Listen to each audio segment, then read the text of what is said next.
জনরে নকর দেব নিরাশ।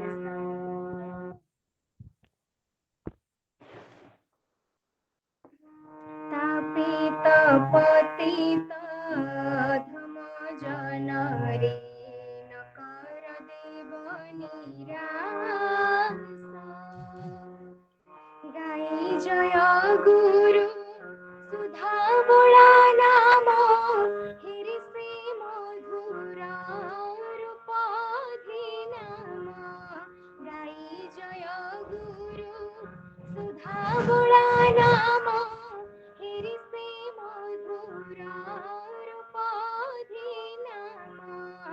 অভয় চରଣ তଳେ সম্বিমান, অভয় চରଣ তଳେ সম্বিমান, অভয় চରଣ তଳେ সম্বিমান।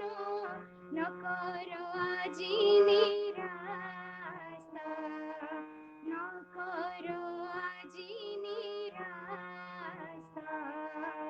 তাপিত পতিত অধম জনরে নকর দেব নিরাশ।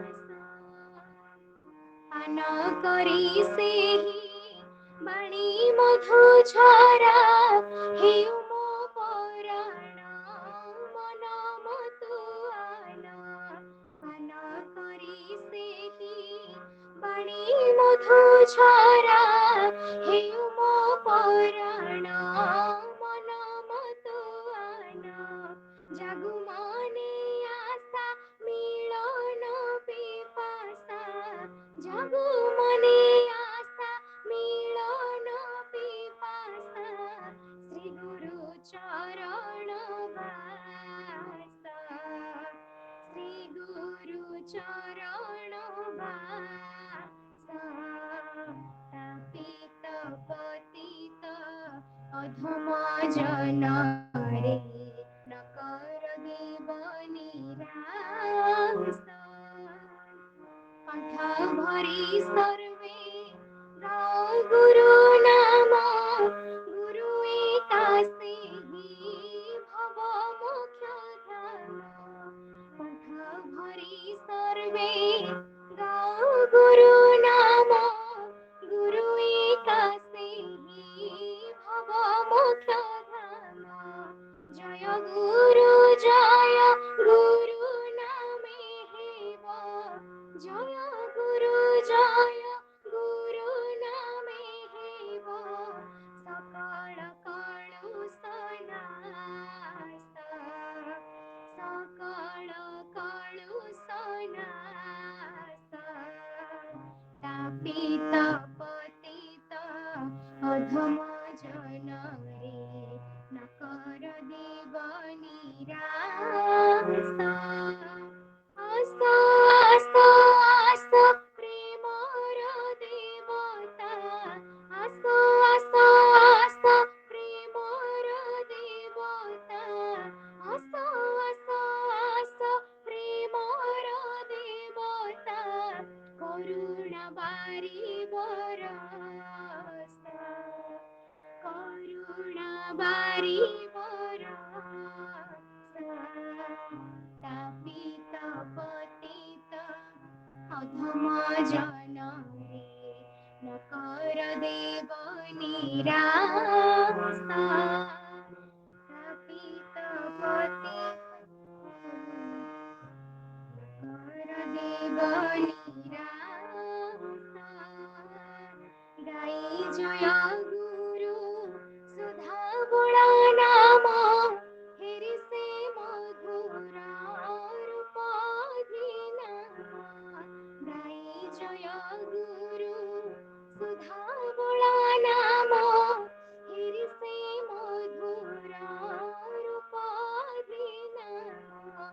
অভয় চରଣ তଳେ সম্বিমান, অভয় চରଣ তଳେ সম্বিমান।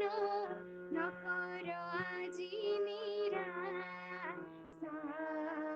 তাপিত পতিত অধম जनरे नकर देव निराशा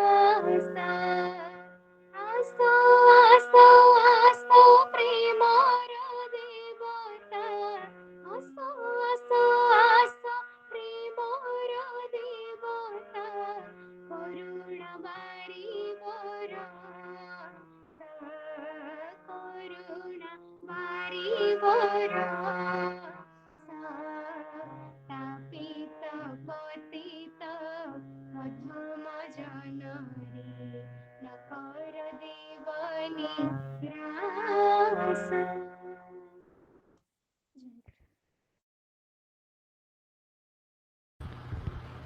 ଆଉ ଗୋଟେ ସେବା କରନ୍ତୁ, ଆଉ ଗୋଟେ ପ୍ରତୀକ୍ଷା।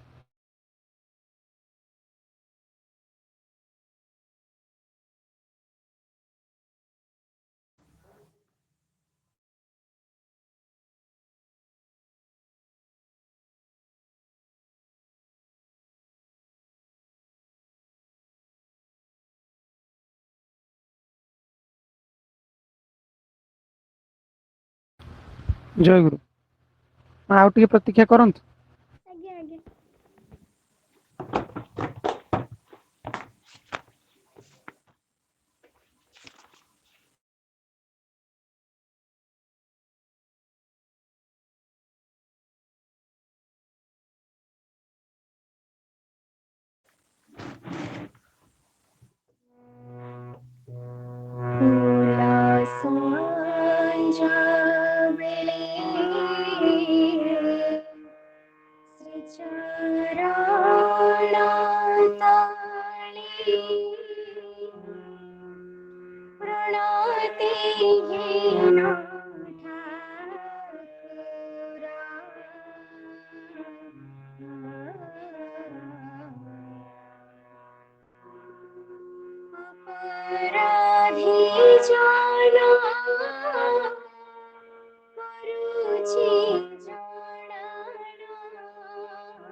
ॐ ब्रह्मानन्दं परमो सुखदं केवलं ज्ञानमूर्तिं द्वन्द्वातीतं गगनसदृशं तत्त्वमस्यादिलक्ष्यम् एकं नित्यं विमलमचलं सर्वाधिसाक्षिभूतं भावातीतं त्रिगुणरहितं सद्गुरुं तं नमामि। ॐ चैतन्यं शाश्वतं शान्तं वैमातीतं निरञ्जनं बिन्दुनादं कलातीतं तस्मै श्रीगुरवे नमः। गुरुब्रह्मा गुरुविष्णु गुरुर्देवो महेश्वर गुरुरेव परं ब्रह्म तस्मै श्रीगुरवे नमः। अज्ञानतिमिरान्धस्य ज्ञानाञ्जनशलाकया चक्षुरुन्मिलितं येन तस्मै श्रीगुरवे नमः।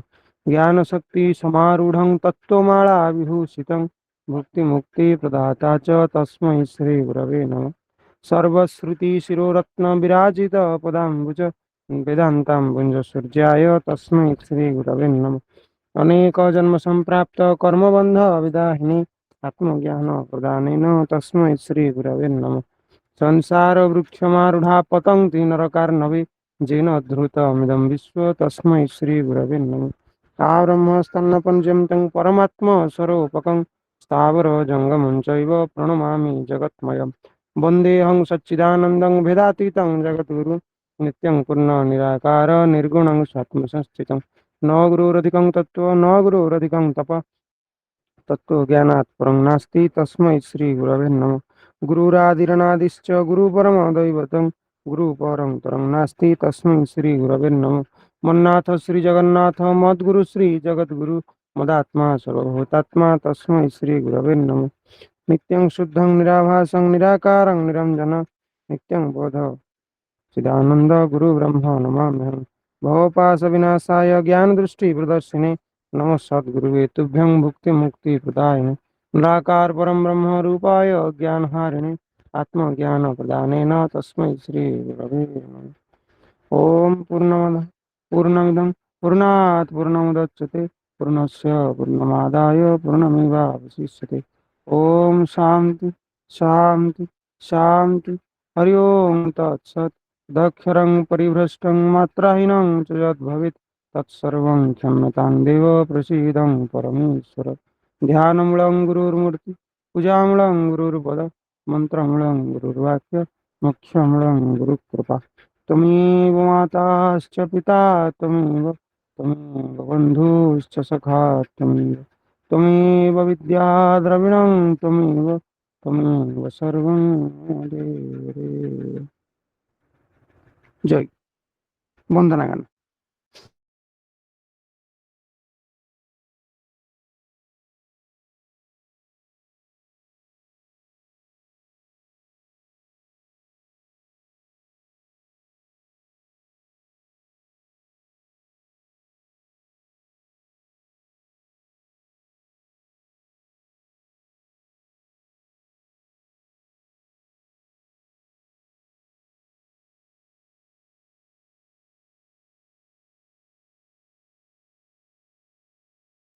মা বন্দনা কেন?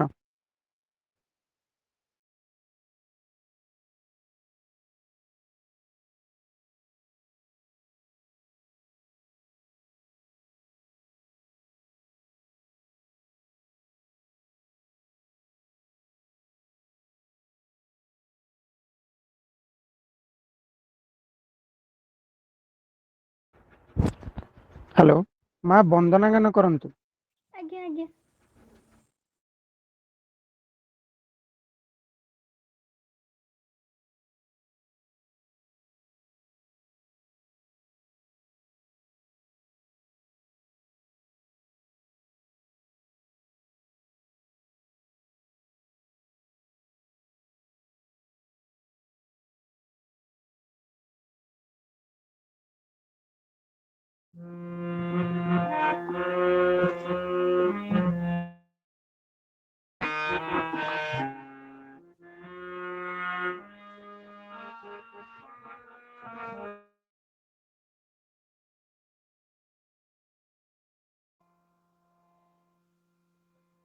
গুরু নারায়ণ করি নিবেদন থাকি যেন মন তব শ্রীচরণ থাকি যেন মন তব শ্রীচরণ প্রভু আমি অতি দীন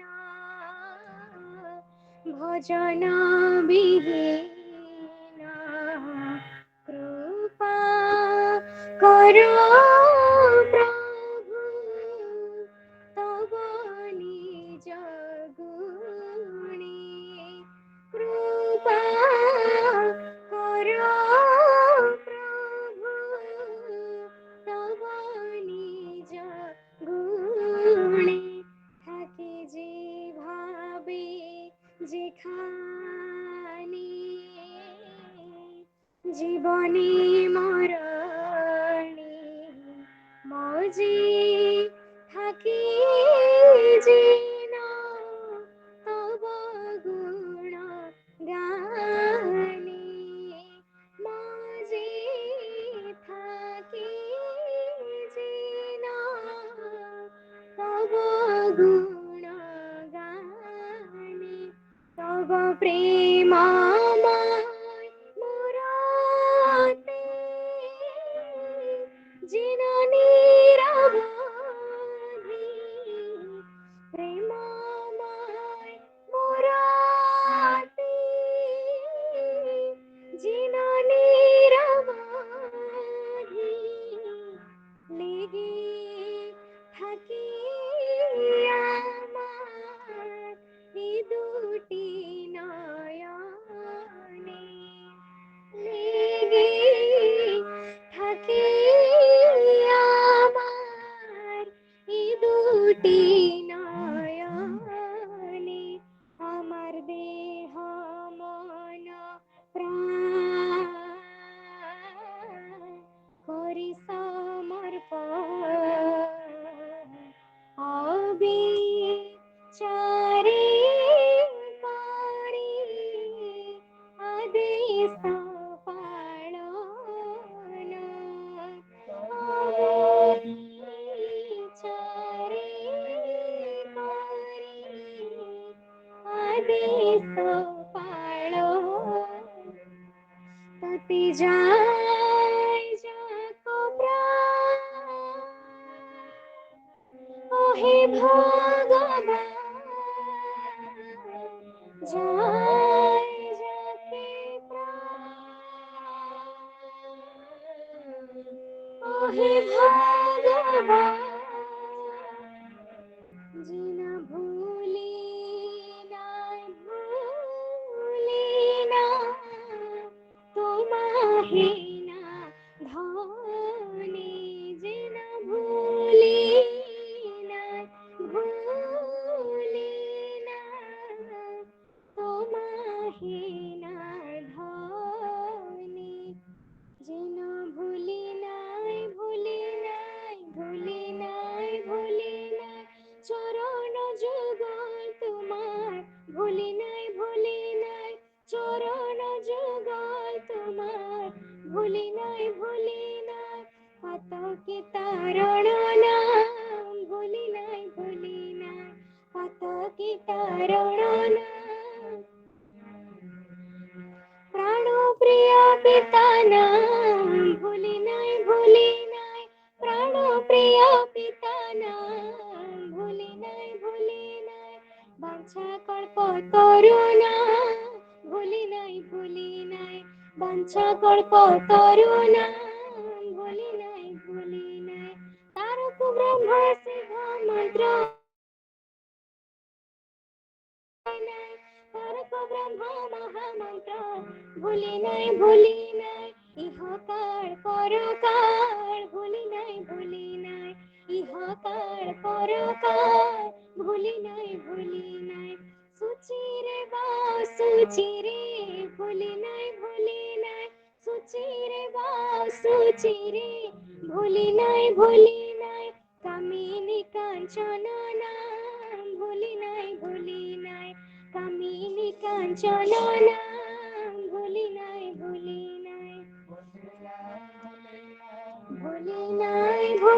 নাই কামিনী কাঞ্চন নাম ভুলি নাই জয় গুরু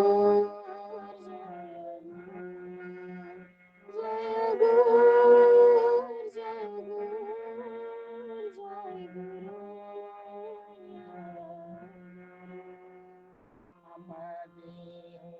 মন প্রাণ করি সমর্পণ অবিচারে করি আদেশ পালন অবিচারে করি আদেশ পালন সদা তব নাম জপি তব রূপ দেখি তোমারি আনন্দিতে থাকি তোমারি আনন্দিতে থাকি তোমারি সেবায় যেন দিন যায় তোমারি সেবায় যেন দিন যায় অন্য আশা যেন না থাকি জীবনে অন্য আশা যেন না থাকি জীবনে আশা যেন না থাকি জীবনে জয় গুরু। ଜୟ ଗୁରୁ। ଶ୍ରୀ ଶ୍ରୀ ଠାକୁରଙ୍କର ଉପଦେଶ ଦିନ ଶେଷରେ ଭାବନା ଦିନ ଶେଷରେ ଭାବି ଦେଖିବ ଶ୍ରୀ ଶ୍ରୀ ଠାକୁରଙ୍କର ଉଦ୍ଦେଶ୍ୟ ସାଧନ ପଥରେ କିଏ କେତେ ଦୂର ଅଗ୍ରସର ହୋଇପାରିଛି ଠାକୁରଙ୍କର କର୍ମ କରି ଯାହାଙ୍କର ଚିତ୍ତ ଯେତେ ପରିମାଣରେ ବିଶୁଦ୍ଧ ହୋଇଛି ସେ ଅନ୍ତରରେ ସେହି ପରିମାଣରେ ଉପଲବ୍ଧି କରିପାରିବେ ଆମର ପ୍ରାକ୍ଟିସଟା ଯେତେ ହବ ଠାକୁରଙ୍କ କର୍ମ କରିବାଟା ଠାକୁରଙ୍କ କର୍ମ କହିଲେ କ'ଣ କି ଯୋଉ କାମଟା ଆମେ କରୁଛୁ ଠାକୁରଙ୍କ ପାଇଁ କରୁଛୁ ଆମେ ଖାଉଛୁ କ'ଣ ପାଇଁ ଠାକୁରଙ୍କ ଶରୀରଟା ଇଏ ହବ ବୋଲି ପୁଷ୍ଟ ହବ ବୋଲି ଆମର ମା ବୋଲନ୍ତି ରୀତା ମା ଆଜି ଯଦି ମାନେ ତାଙ୍କ ଶରୀର ସୁସ୍ଥ ଥାନ୍ତା ଯେଟା ବୋଲିଥାନ୍ତେ ଗୁରୁ ଯେ ମୋହର ଜୀବନ ଯନ୍ତ୍ରୀ ଏ ଜୀବନ ତାଙ୍କ ଯନ୍ତ୍ର ମନ୍ତ୍ର ମୋହର ଜୟ ଗୁରୁ ନାମ ସାଧନା ମୋହର ତନ୍ତ୍ର ପ୍ରତି ଅଙ୍ଗଭଙ୍ଗୀ ମୁଦ୍ରା ବିରେଚନ ଯେ ଭାବେ ମୁଁ ବସେ ସେହି ତ ଆସନ ମା କ'ଣ ଗୀତଟା ଟିକେ କହିଦେଲେ ରୀତା ମା ଅଛନ୍ତି ଟି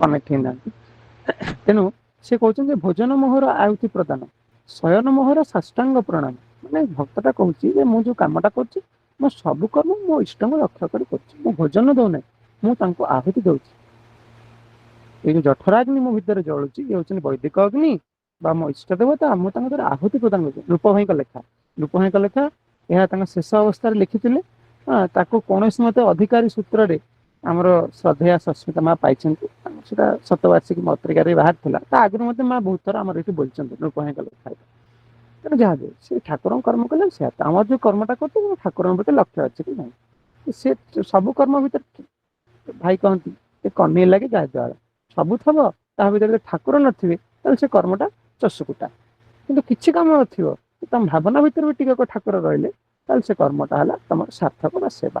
ଠାକୁର ସେଇ କର୍ମ କଥା କହୁଛନ୍ତି। ଠାକୁରଙ୍କର କର୍ମ କରି ଯାହାଙ୍କର ଚିତ୍ତ ଯେତେ ପରିମାଣରେ ବିଶୁଦ୍ଧ ହେଇଥିବ, ସିଏ ଅନ୍ତରରେ ସେହି ପରିମାଣରେ ଉପଲବ୍ଧି କରିପାରିବେ।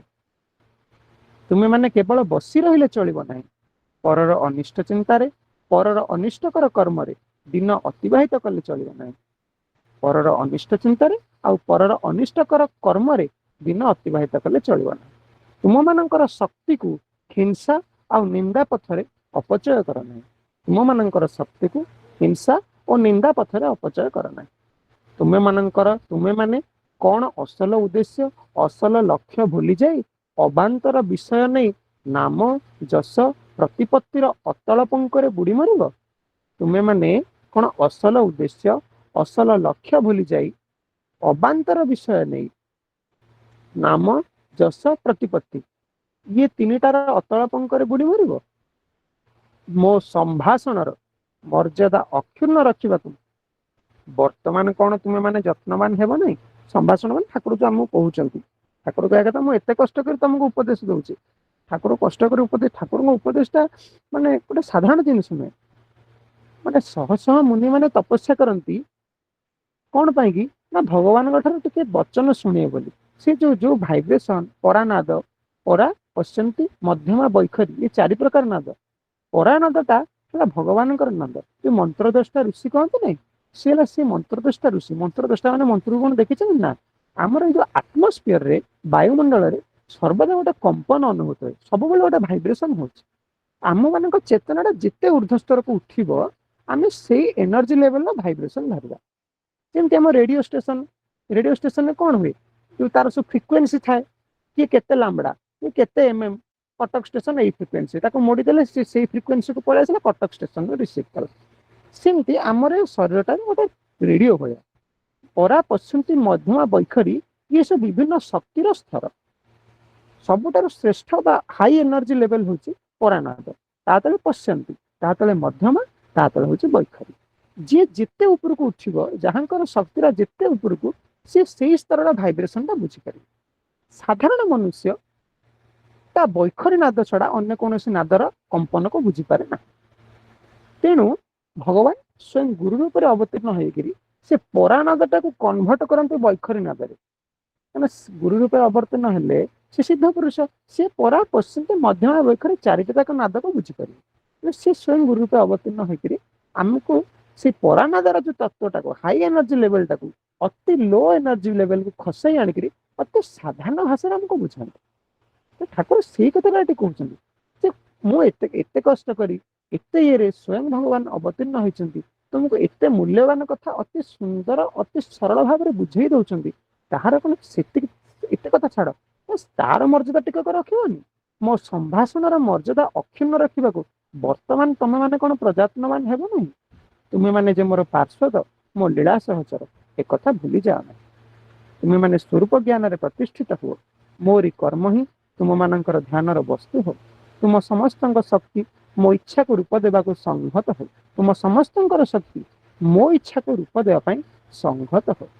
ଜଗତ ହିତକର କର୍ମ ସମ୍ପାଦନ ହିଁ ତୁମମାନଙ୍କ ଜୀବନର ଏକମାତ୍ର ବ୍ରତ। ତୁମମାନଙ୍କ ଶକ୍ତିକୁ ହିଂସା ଓ ନିନ୍ଦା ପଥରେ ଅପଚୟ କର ନାହିଁ। ତୁମେମାନେ ଯେ ସମସ୍ତେ ମୋର ସେବକ, ଏକଥା ସର୍ବଦା ମନେ ରଖି ଚଳିବ। ଆଜି ଆମର ମା ମାନଙ୍କର ମଧ୍ୟ ପାଠଚକ୍ର ନିମନ୍ତ୍ରଣ ହେଇଥିଲା। ଆଜି ଆମର ଏଟା ମିଳିତ ଅଧିବେଶନ ବିଶେଷ କାରଣରୁ ହଉଛି, ତେଣୁ ମା ମାନଙ୍କ ପ୍ରତି ଶ୍ରୀ ଶ୍ରୀ ଠାକୁରଙ୍କ ଉପଦେଶ ପାଠ କରିବା। ଜୟ। ମା ମାନଙ୍କ ପ୍ରତି ଶ୍ରୀ ଶ୍ରୀ ଠାକୁରଙ୍କ ଉପଦେଶ। ମା, ମାତୃତ୍ୱରେ ହୃଦୟ ପୂର୍ଣ୍ଣ କର, ରମଣୀତ୍ୱ ଶୈତାନର ଉଚ୍ଚିଷ୍ଟ। ସୁତରାଂ ଜନନୀତ୍ୱ ବ୍ୟତୀତ ଶ୍ରୀ ଭଗବାନଙ୍କର ପବିତ୍ର ମୂର୍ତ୍ତି ଅନ୍ୟ କାହାର ନୟନ ଗୋଚର ହୁଏ ନାହିଁ। ସେ ସର୍ବତ୍ର ବିଦ୍ୟମାନ, କିନ୍ତୁ ଭକ୍ତର ଉପଯୁକ୍ତ ଅବସ୍ଥା ନ ଆସିବା ପର୍ଯ୍ୟନ୍ତ ସେ ସମ୍ମୁଖକୁ ଆସି ଦର୍ଶନ ଦାନ କରନ୍ତି ନାହିଁ। ସେ ସର୍ବତ୍ର ବିଦ୍ୟମାନ, କିନ୍ତୁ ଭକ୍ତର ଉପଯୁକ୍ତ ଅବସ୍ଥା ନ ଆସିବା ପର୍ଯ୍ୟନ୍ତ ସେ ସମ୍ମୁଖକୁ ଆସି ଦର୍ଶନ ଦାନ କରନ୍ତି ନାହିଁ। ସେ ସଂସାର ବହ୍ନିରେ ଭକ୍ତକୁ ଜଳାଇ ପୋଡ଼ାଇ ଉପଯୁକ୍ତ କରି ନିଅନ୍ତି। ସେ ସଂସାର ବହ୍ନିରେ ଭକ୍ତକୁ ଜଳାଇ ପୋଡ଼ାଇ ଉପଯୁକ୍ତ କରି ନିଅନ୍ତି। ମୁଁ ଆଶୀର୍ବାଦ କରୁଛି, ତୁମେମାନେ ସେହି ମାତୃସତ୍ତାରେ ପ୍ରତିଷ୍ଠିତ ହୁଅ ଏବଂ ଚିରଦିନ ନିମିତ୍ତ ସେହି ମାତୃସତ୍ତାରେ ବିଲୀନ ହୋଇଯାଅ। ତୁମେ ମାନେ ମୋର ଅନ୍ତରଙ୍ଗ ଭକ୍ତ, ସୁତରାଂ ତୁମେ ମାନେ ସଂସାର ତାପରେ ତାପିତ ହୋଇ ଅଶାନ୍ତି ମଧ୍ୟରେ ଥାଇ ଭଗବତ ମହିମା ପ୍ରଚାର ନ କଲେ ଆଉ କରିବ କିଏ? ତୁମେ ମାନେ ମୋର ଅନ୍ତରଙ୍ଗ ଭକ୍ତ, ତମେ ମାନେ ଯଦି ସଂସାର ତାପରେ ତାପିତ ନ ହେଇକିରି ତାପିତ ହେଇକିରି ଭଲ କଥା ଟିକେ ନ କହିବ, ଭଗବାନଙ୍କ କଥା ଟିକେ ନ କହିବ, ଭଗବତ ମହିମା ପ୍ରଚାର ନ କରିବ, ତାହେଲେ ଆଉ କିଏ କରିବ? ସ୍ୱଗଣ ବ୍ୟତୀତ ଆଉ କେହି ପରୀକ୍ଷା ଦେଇପାରନ୍ତି ନାହିଁ। ତେଣୁ ଭଗବାନ କବି ମୁଖରେ କହିଛନ୍ତି, ପରୀକ୍ଷାୟ ନହେ ମମ ସ୍ୱଗନ କାତର। ମା, ଏହି ସଂସାର ମାୟାର ଖେଳ ଘର, ଅଜ୍ଞାନତାର ମୋହିନୀ ମୂର୍ତ୍ତି। ତେଣୁ ସୁଖ ଯେ ବାହାରେ ନାହିଁ, ଅଛି ଅନ୍ତରରେ, ଅଛି ନିଜ ଅନ୍ତରରେ। ସୁଖ ଭୋଗରେ ନାହିଁ, ଅଛି କେବଳ ତ୍ୟାଗରେ ବା ଯୋଗରେ। ବାହ୍ୟ ବିଷୟ ସଂସ୍ପର୍ଶରେ ଯେଉଁ ସୁଖ, ତାହା ଆସକ୍ତି ପାପ କଳୁଷିତ। ମନ ଦ୍ୱାରା ଭଗବାନଙ୍କ ସ୍ୱରୂପ ଉପଲବ୍ଧି ହିଁ ପ୍ରକୃତ ନିର୍ମଳ ପବିତ୍ର ସୁଖ। ତୁମେ ମନ ପ୍ରାଣ ପବିତ୍ର କରି ସଚ୍ଚିଦାନନ୍ଦ ଶ୍ରୀ ଭଗବାନଙ୍କର ନାମ ରୂପ ଚିନ୍ତା କର ଓ ମୁଖରେ ତାଙ୍କର ଜୟ ଉଚ୍ଚାରଣ କର। ଯେତେ ପରିମାଣରେ ଚିତ୍ତ ଶୁଦ୍ଧ ଭାବ ଧାରଣ କରିବ, ସେତେ ପରିମାଣରେ ତୁମେ ନିର୍ମଳ ସୁଖ ଅନୁଭବ କରିପାରିବ। ଯେତେ ପରିମାଣରେ ଚିତ୍ତ ଶୁଦ୍ଧ ଭାବ ଧାରଣ କରିବ, ସେତେ ପରିମାଣରେ ତମେ ନିର୍ମଳ ସୁଖକୁ ଉପଲବ୍ଧି କରିପାରିବ। ସେତେବେଳେ ବାହିକ ସୁଖ ଦୁଃଖରେ କିମ୍ବା ଲୋକଙ୍କ କଥାରେ ମନ ବିଚଳିତ ହେବ ନାହିଁ। ସାଂସାରିକ ଘାତ ପ୍ରତିଘାତରେ ଅଶାନ୍ତି ଭୋଗ କରିବାକୁ ପଡ଼ିବ ନାହିଁ। ଏହା ବ୍ୟତୀତ ଶାନ୍ତି ଲାଭର ଅନ୍ୟ ପନ୍ଥା ନାହିଁ। ବତ୍ସେ, ପୁତ୍ର କନ୍ୟା ମାନଙ୍କୁ ଭଗବତ ଜ୍ଞାନରେ ସୁଖ ପାଇ ସେମାନଙ୍କର ଯତ୍ନ ନିଅ। ବତ୍ସେ, ପୁତ୍ର କନ୍ୟା ମାନଙ୍କୁ ଭଗବତ ଜ୍ଞାନରେ ସୁଖ ପାଇ ସେମାନଙ୍କର ଯତ୍ନ ନିଅ। ଗୁରୁଜନ ମାନଙ୍କର ଅବାଧ୍ୟ ହୁଅ ନାହିଁ। ଯଥାସାଧ୍ୟ ଦିନ ଦୁଃଖୀ ମାନଙ୍କର ଉପକାର କର। ମା, କେବେ ହେଲେ ଆଚାର ଲଙ୍ଘନ କର ନାହିଁ। ମା, ତୁମେ ବାହ୍ୟ ବିଷୟରୁ ସୁଖ ଆଶା ତ୍ୟାଗ କରି ଅନ୍ତରର ଅନ୍ତରତମ ପ୍ରଦେଶରେ ବୁଡ଼ି ଯାଇ ମତେ ଖୋଜିଲେ ଦେଖିବ, ମୁଁ ଜଗଜ୍ଜନନୀଙ୍କୁ କୋଳରେ ଧରି ତୁମ ହୃଦୟ ପୂର୍ଣ୍ଣ କରି ବସିଛି। ତୁମେ ବାହ୍ୟ ବିଷୟରୁ ସୁଖ ଆଶା ପରିତ୍ୟାଗ କରି ଅନ୍ତରର ଅନ୍ତରତମ ପ୍ରଦେଶରେ ବୁଡ଼ି ଯାଇ ମତେ ଖୋଜିଲେ ଦେଖିବ, ମୁଁ ଜଗଜ୍ଜନନୀଙ୍କୁ କୋଳରେ ଧରି ତୁମ ହୃଦୟ ପୂର୍ଣ୍ଣ କରି ବସିଛି। ବତ୍ସେ, ସେତେବେଳେ ଯାଇ ତୁମର ସମସ୍ତ ଅଭାବ ଦୂର ହେବ। ତୁମେ କେବଳ ଭଗବାନଙ୍କୁ ସର୍ବସ୍ୱ ସମର୍ପଣ କରି ସର୍ବାନ୍ତଃକରଣରେ ତାଙ୍କରି ନାମ ଉଚ୍ଚାରଣ କରିଯାଅ। ବତ୍ସେ, ବାହାରେ ମୋର ଦର୍ଶନ ନ ପାଇଲେ ମଧ୍ୟ ତୁମର କିଛି ମାତ୍ର କ୍ଷତି ହେବ ନାହିଁ। ବାହିକ ବିଷୟ ମାତ୍ରକେ ମାଇକ ବୋଲି ଜାଣିବ। ତୁମେ ମତେ ଅନ୍ତରରେ ଦର୍ଶନ କରିବାକୁ ଅଭ୍ୟାସ କର। ବାହ୍ୟ ଦେହ ଦ୍ୱାରା ବାହ୍ୟ କାର୍ଯ୍ୟ କରିବ ଓ ଅନ୍ତରରେ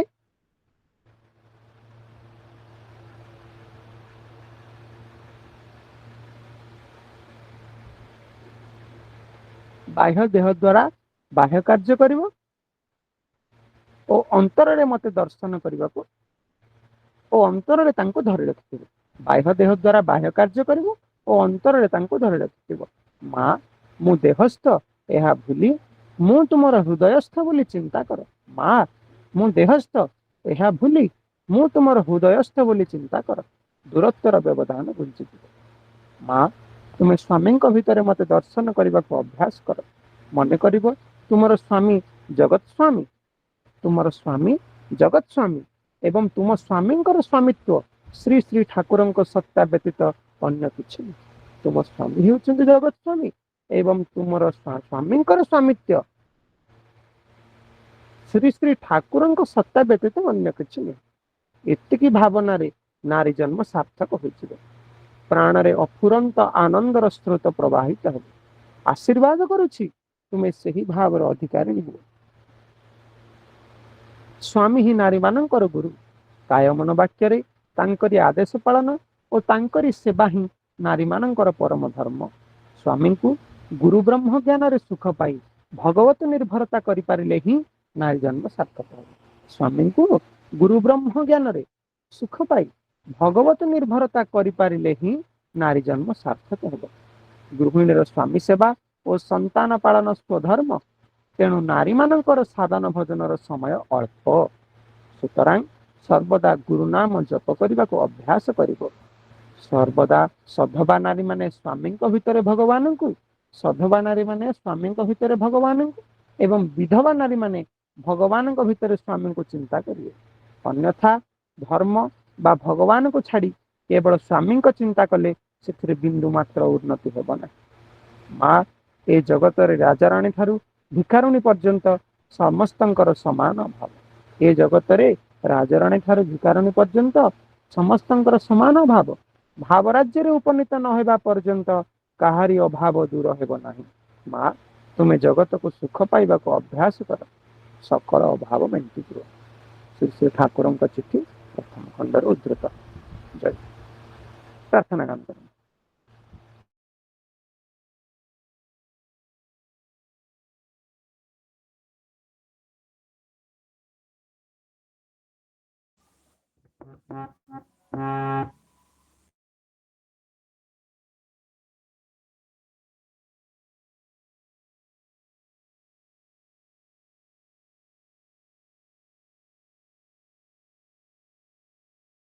ମା ମ୍ୟୁଟ୍ ହେଇଗଲା ମ।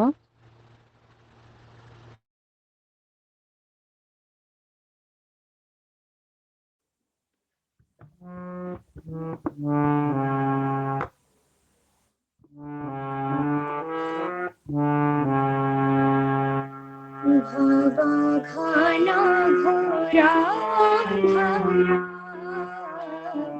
भव घन घोरा अंधारा।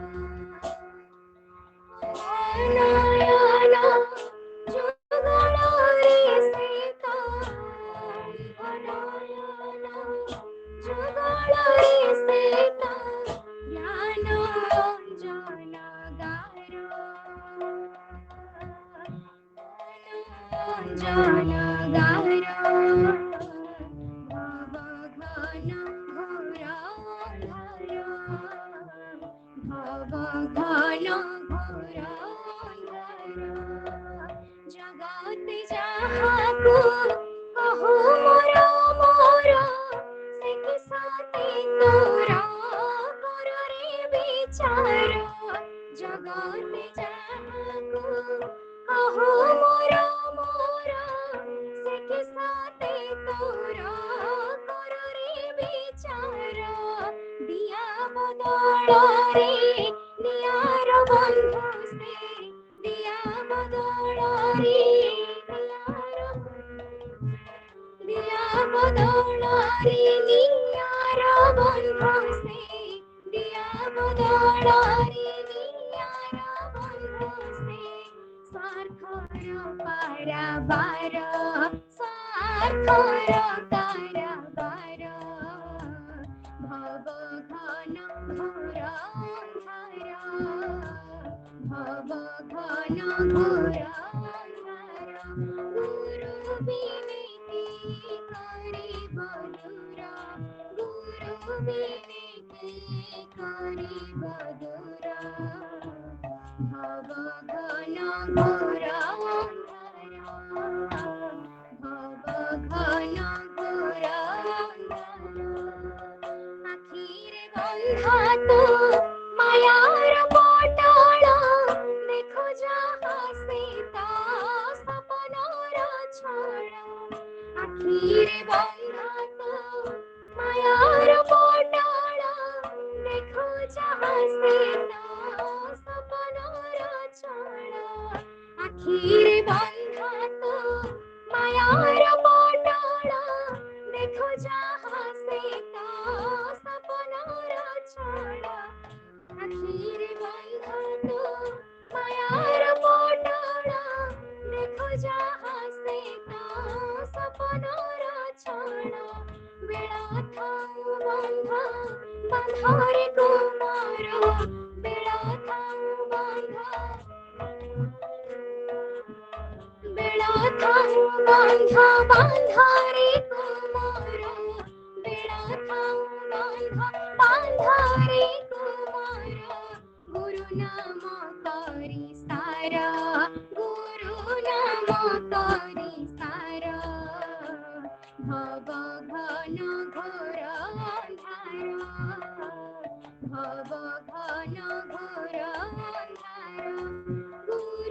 बिने किए करिब दूरा गुरु बिने किए करिब दूरा भव घन घोर अंधार भव घन घोर अंधार चलुथिबा जाई कर पद भावे दरस तो बंधु आदर करिबे चलुथिबा जाई पद भावे दरस तो बंधु आदर करिबे चलुथिबा जाई कर पद भावे दरस तो बंधु आदर करिबे चलुथिबा जाई कर पद भावे दरस तो बंधु आदर करिबे अटल हेबु तु जेबे मन बाई अटल हेबु तु जेबे मन बाई अटल हेबु तु जेबे मन बाई अटल हेबु तु जेबे मन बाई सबुरी हेबु तु पारा सबुरी हेबु तु पारा भव घन घोर अंधार भव घन घोर अंधार गुरु बिने किए करिब दूरा गुरु बिने किए करिब दूरा भव घन घोर सतागामी भाळ तुम नरे कि अछि तोहरा मोर संसारे सतागामी भाळ तुम नरे कि अछि तोहरा मोर संसारे सतागामी भाळ तुम नरे कि अछि तोहरा मोर संसारे सतागामी भाळ तुम नरे कि अछि तोहरा मोर संसारे गुरु एकातर बंधु विपदर गुरु एकातर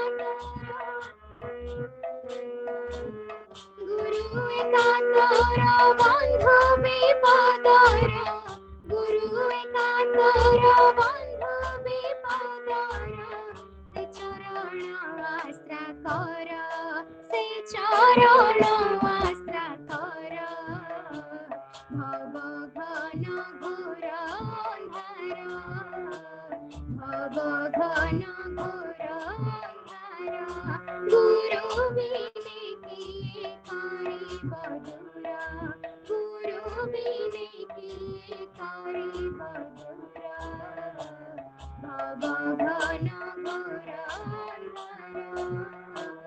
भव घन घोर अंधार अंधनयन जगलरे सीता अंधनयन जगलरे सीता अंधनयन जगलरे सीता अंधनयन जगलरे सीता ज्ञान अंजन गार ज्ञान अंजन गार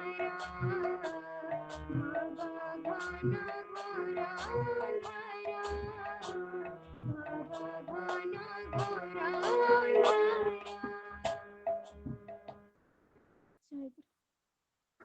जय आमे सेवा भाव कथा पढ़ुले प्रथम सोपानर आमे 7टी पर्याय शेष करी अष्टम पर्यायर मझा मझे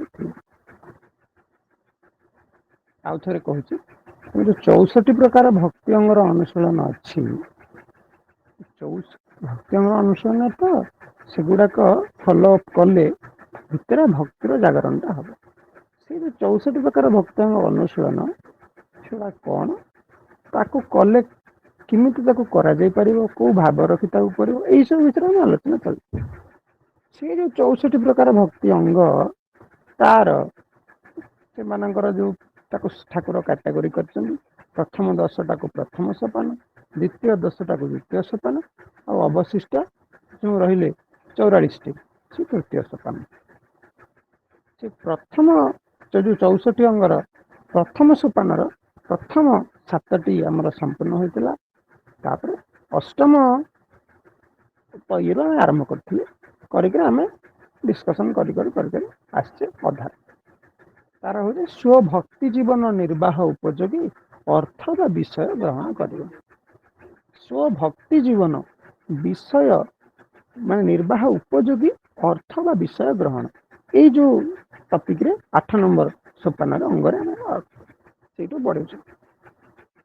ସର୍ବଦା ଯେପରି ସ୍ମରଣ ରହେ ସମ୍ପଦ ସବୁ ଠାକୁରଙ୍କର, ଆମର କେବଳ ରକ୍ଷଣାବେକ୍ଷଣ ହିଁ କର୍ତ୍ତବ୍ୟ। ସମ୍ପଦ ସବୁ ଠାକୁରଙ୍କର, ଆମର କେବଳ ରକ୍ଷଣାବେକ୍ଷଣ କର୍ତ୍ତବ୍ୟ। ଶ୍ରୀ ଠାକୁରଙ୍କ ସଂସାରରେ ବ୍ୟୟ କରିବା ନିମିତ୍ତ ଯେତିକି ଆବଶ୍ୟକ ସେତିକି ବ୍ୟୟ କରିବାର ଅଧିକାର ଆମର ରହିଛି। ବଳକା ଧନର ଆମେ ମାଲିକ ନୁହଁ, ଆମେ ହେଲୁ ମାରଫତଦାର। ଠାକୁରଙ୍କ ସଂସାରରେ ଯେତିକି ବ୍ୟୟ କରିବା ଅଧିକାର ସେତିକି ଆମର ଅଛି। ବଳକା ଧନର ଆମେ ମାଲିକ ନୁହଁ, ଆମେ ହଉଛୁ ବଳକା ଧନର ମାରଫତଦାର, ଜଗୁଆଳି। କେବଳ ଧନ ସମ୍ପଦ ଆଦି ନୁହେଁ, ଯେଉଁ ସବୁ ବିଷୟ ବିଭବ ତଥା ସ୍ତ୍ରୀ ପୁତ୍ର ଘର ଦ୍ୱାରାଦି ସମସ୍ତର ଆମେ ମାରଫତଦାର, ଆମେ ମାଲିକ ନୁହଁ। ଶ୍ରୀ ଠାକୁରଙ୍କ ଲକ୍ଷ୍ୟ କରି କରାଯାଉଥିବା ପ୍ରତ୍ୟେକଟି କାର୍ଯ୍ୟରେ କେବଳ ଆବଶ୍ୟକତା ମୁତାବକ ବ୍ୟୟ କରିବାର ଅଧିକାର ଆମର ଅଛି। ସେଗୁଡ଼ା ମାରଫତଦାର, କେମିତି ତାକୁ ବ୍ୟୟ କରିବା ନା ଠାକୁରଙ୍କ ଲକ୍ଷ୍ୟରେ ଯୋଉ କାର୍ଯ୍ୟଟା କରିବା ସେଇଥିରେ କେବଳ ବ୍ୟୟ କରାଯାଇପାରିବ। ପୁଣି ମନ ଇଚ୍ଛା ନୁହେଁ, ଆବଶ୍ୟକତା ମୁତାବକ ଯେତେବେଳେ ଯେତିକି ଆବଶ୍ୟକତା ଅଛି ସେତିକିରେ ହିଁ ବ୍ୟୟ କରିବ, ତାଠୁ ଅଧିକା କରିବ ନାହିଁ। ଯେମିତି ଆମର ଖଣ୍ଡେ ଘର ଦରକାର ରହିବା ପାଇଁ, ସେ ଘର ପାଇଁ ଆମେ ଯଦି ଅତ୍ୟଧିକ ଧାର କରଜ କରି ଇତ୍ୟାଦି ବ୍ୟୟ କରି ତାପରେ ଏମିତି ଗଦି ହେଲେ ଶୋଇବା, ଏମିତି ବିଳାସ ବେସନ ଉପଭୋଗ କରା ଇତ୍ୟାଦି ଇତ୍ୟାଦି କରିବା ଦ୍ୱାରା ମନଟା ଠାକୁରଙ୍କ ଆଡକୁ ସେ ଗଦି ଆଡକୁ ଯିବ ନା, ଆଉ ସେ ଚାକଚକିଆ ଆଡକୁ ଯିବ ନା, ସେ କଣ ଆଉ ଭକ୍ତି ମାର୍ଗରେ ରହିବ। ସେଥିପାଇଁ ଏ କଥାଟାକୁ ବାରଣ କରାଯାଇଛି। ପ୍ରତ୍ୟେକ ବସ୍ତୁ ତାପରେ କହୁଛନ୍ତି କାହିଁକି, କି ଆବଶ୍ୟକତା ମୁତାବକ ତାକୁ ଗ୍ରହଣ କରିବ। ସେ କହୁଛନ୍ତି ଯେ ପ୍ରତ୍ୟେକ ବସ୍ତୁ ମାତ୍ରା ପୂର୍ବକ ଗ୍ରହଣ କଲେ ତା ପ୍ରାକୃତ ଭାବକୁ ଉତ୍ପନ୍ନ କରାଏ, କିନ୍ତୁ ଅମାତ୍ରା ପୂର୍ବକ ଗ୍ରହଣ ଦ୍ୱାରା ତାହା ବିକୃତ ଭାବ ଉତ୍ପନ୍ନ କରେ।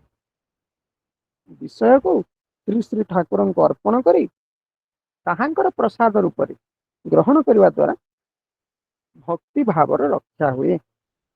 ଏଣୁ ପ୍ରଥମେ ଇଷ୍ଟ ଦେବତାଙ୍କର ପ୍ରାପ୍ତି ଉଦ୍ଦେଶ୍ୟରେ ଅଖିଳ ଭୋଗ ଲାଳସାକୁ ତ୍ୟାଗ କରି ପୁନଶ୍ଚ ତାହାଙ୍କ ପ୍ରୀତି ଅର୍ଥେ ସୃଷ୍ଟି ପ୍ରବାହ ରକ୍ଷା, ସ୍ୱଧର୍ମାଚରଣ ତଥା ତାଙ୍କୁ ଲାଭ କରିବା ଦିଗରେ ବିଷୟ ଆଦି ଆବଶ୍ୟକ ମୁତାବକ ତାଙ୍କରି ପ୍ରସାଦ ଜ୍ଞାନରେ ଗ୍ରହଣ କରିବା କଥା କୁହାଯାଉଅଛି। ହେଲା 8 ନମ୍ବର। ତାପରେ 9 ନମ୍ବରଟା ହଉଛି ଏକାଦଶୀ ବ୍ରତ। ବୈଷ୍ଣବ ମାନଙ୍କର ଏକାଦଶୀ ବ୍ରତ ଆମର ଗତକାଲି ମଧ୍ୟ ଆମର କହିଥିଲେ ଖଳି ଲାଗି ଏକାଦଶୀ। ତେଣୁ ସେ ଏକାଦଶୀ ବ୍ରତ କଣ, ଏକାଦଶୀ ବ୍ରତ କେମିତି ଭାବନା ରଖି କରିବ, ଏକାଦଶୀ ବ୍ରତ କରିବ ଇତ୍ୟାଦି ଇତ୍ୟାଦି। ମାନେ ଏକାଦଶୀ ବ୍ରତ ମାନେ ନୁହେଁ ଯେ ଖାଲି ଏକାଦଶୀରେ ବ୍ରତ କରିବ, କହିବା କଥା ଯୋଉ ବ୍ରତଟା ଲକ୍ଷ୍ୟ ରଖି କରିବି, ଯେତେବେଳେ ଯୋଉ ବ୍ରତ ଉପବାସ ଆମର ହଉଛି ସେଟା କୋଉ ଲକ୍ଷ୍ୟ ରଖି କରିବ, ମନରେ କେମିତି ଭାବନା ପୋଷଣ କରିବ, ପୁଣି ସେଇ ବ୍ରତଟା କୋଉ ନିୟମରେ ପାଳନ କରିବ, ଏଇଟା ହେଲା ସେଇ ଏଇ 9 ନମ୍ବରରେ ସେ କହୁଛନ୍ତି। ନବମ ଭାଇ ପଏଣ୍ଟରେ କଣ କହୁଛନ୍ତି, ପ୍ରଥମେ ଏକାଦଶୀ କଥା କହିଲେ। ଏକାଦଶୀ କଣ ନା ପ୍ରତ୍ୟେକ ମାସର ଉଭୟ ପକ୍ଷର ଏକାଦଶ ଦିବସ ଏକାଦଶୀ ତିଥି ନାମରେ ଖ୍ୟାତ। ଏହି ତିଥିକୁ ଶାସ୍ତ୍ରରେ ହରିବାସର ତିଥି ନାମରେ ଅଭିହିତ କରାଯାଇଛି। ଏହି ତିଥିରେ ଉପବାସର ଅଭ୍ୟାସ କରିବାକୁ ଶାସ୍ତ୍ରକାର ମାନେ ନିର୍ଦ୍ଦେଶ ଦେଇଅଛନ୍ତି। ଉପବାସ, ଉପ ଅର୍ଥ ସମୀପରେ, ବାସ ଅର୍ଥାତ୍ ଭଗବାନଙ୍କ ନିକଟରେ ବାସ କରିବାକୁ ଉପବାସ କୁହାଯାଏ। ହୁଁ। ଆଚ୍ଛା, ଆମେ ଆମ ଘରେ ରହୁଥିଲେ ଆମ ଭଳିଆ ଚଳିବା, ଯେତେବେଳେ ଭଗବାନଙ୍କ ନିକଟରେ ଯାଇ ରହିବା କଣ ଆମ ଭଳିଆ ଚଳିବା? ତାଙ୍କ ଭଳିଆ ଚଳିବା। ତ ସେଇଟା ତାଙ୍କ ଭଳିଆ ଚଳିବାର ପ୍ରାକ୍ଟିସଟା ହଉଛି ଉପବାସ, ଆଉ କିଛି ନାହିଁ। ଭଗବାନଙ୍କ ଘରେ ଥିଲେ ବା ଭଗବାନଙ୍କ ପାଖରେ ଥିଲେ କେମିତି ଚଳିବାକୁ ହୁଏ ତାର ପ୍ରାକ୍ଟିସଟା ହଉଛି ଉପବାସ। ଉପ ଅର୍ଥ ସମୀପରେ ବାସ। ତାଙ୍କ ନିକଟରେ ଥିଲେ ଯେମିତି ଯୋଉ ପ୍ରକାର ଶ୍ରଦ୍ଧା ସଂଯମ ଭିତରେ ରଖିବାକୁ ହବ ସେଇ ଗୋଟାକର ଅନୁଶୀଳନ ହଉଛି ଉପବାସ। ତ ସିଏ ତ ଦିନକରେ ହେଇଯିବନି। ଆ ସିଏ ମାନେ କଣ ଅରଣା ମଇଁଷି, ତାକୁ ତମେ ଦିନକରେ ସୁଧାର କରିଦବ? କରିପାରିବନି। ଇନ୍ଦ୍ରିୟ ଗୁଡାକ ପୁରା ଡିଷ୍ଟର୍ବ ହେଇକି ଅଛନ୍ତି, ତାଙ୍କୁ କଣ ମିନିଟିକରେ ତମେ ତାଙ୍କୁ ବଶୀଭୂତ କରିଦବ? କରିପାରିବନି। ସେଥିପାଇଁ ସେ କହୁଛନ୍ତି କଣ କରିବ ନା ପୂର୍ବ ଦିନରୁ ତମେ ତାର ପ୍ରାକ୍ଟିସଟା ଆରମ୍ଭ କରିବ। ସେ କହୁଛନ୍ତି ଭଗବାନଙ୍କ ନିକଟରେ ବାସ କରିବାକୁ ଉପବାସ କୁହାଯାଏ। ଏଥିପାଇଁ ପୂର୍ବ ଦିନରୁ ସଂଯମ ଆଦି ଆଚରଣ ଦ୍ଵାରା ନିଜର ଦେହ ଓ ମନକୁ ଶୁଦ୍ଧ କରିବାକୁ ହୁଏ। ପୂର୍ବ ଦିନରୁ ସଂଯମ ଆଚରଣ କରିବେ। ପରେ ଉପବାସର ପର୍ବ ଦିନ, ଯୋଉଦିନ ଉପବାସ କରିବାର ଥିବ, ଏକାଦଶୀ କି ସଂକ୍ରାନ୍ତି କି ଆମର ମା ମାନଙ୍କର ବିଭିନ୍ନ ପ୍ରକାର ଓଷା ବ୍ରତ ରହିଛି, ସେଇଦିନ ପର୍ବଦିନ ଦିବାରାତ୍ର ସଂଯତ ଭାବରେ ଆରାଧନା, ଧ୍ୟାନ ଧାରଣା ଆଦିରେ ନିଯୁକ୍ତି ରହିବାର ବ୍ୟବସ୍ଥା ନିର୍ଦ୍ଦିଷ୍ଟ ଅଛି। ପୂର୍ବ ଦିନଠୁ ସଂଯମ ଆଚରଣ କରି ତାର ଟିକେ ପ୍ରି ପ୍ରାକ୍ଟିସ କଲ, ଉପବାସ ଦିନ ସେଇଟାକୁ ଫୁଲ ପ୍ରାକ୍ଟିସ କଲ। ପରେ ଉପବାସ ପର୍ବ ଦିନ ଦିବାରାତ୍ର ସଂଯତ ଭାବରେ ଆରାଧନା, ଧ୍ୟାନ ଧାରଣା ଆଦିରେ ନିଯୁକ୍ତ ରହିବାର ବ୍ୟବସ୍ଥା ଶାସ୍ତ୍ରରେ ନିର୍ଦ୍ଦିଷ୍ଟ ଅଛି। କିନ୍ତୁ ମିଥ୍ୟା କଥା କହି, ପରନିନ୍ଦା ଓ କଳହରେ ମାତି ଦିବାରାତ୍ରି କଟାଇ ଉପବାସ ଦିନ ଟିକିଏ ସୁଦ୍ଧା ଜଳପାନ ନ କରି ଅନାହାରରେ କଟାଇ ଦେଇ ପାରିଲେ ଲୋକେ ଉପବାସର ସାର୍ଥକତା ହେଲା ବୋଲି ମନେ କରନ୍ତି। ଠାକୁର କହୁଛନ୍ତି ଯେ ମାନେ ମିଛ କହିକିରି ଦିନ ରାତି ପରନିନ୍ଦା କଳହରେ ମାତିକିରି ଦିନ ରାତି ପର୍ଯ୍ୟନ୍ତ ଟିକେ ସୁଦ୍ଧା ଜଳ ନ ପିଇକିରି ଅନାହାରରେ ଯଦି ଜଣେ କଟାଇ ଦିଏ ତାହେଲେ ସେ ଭାବୁଛି ମୋର ଉପବାସ ସାର୍ଥକତା ହେଲା। ଲୋକ ଉପବାସର ସାର୍ଥକତା ହେଲା ବୋଲି ବୁଝନ୍ତି। ଏପରି ଧାରଣା ସମ୍ପୂର୍ଣ୍ଣ ରୂପେ ଭ୍ରମାତ୍ମକ।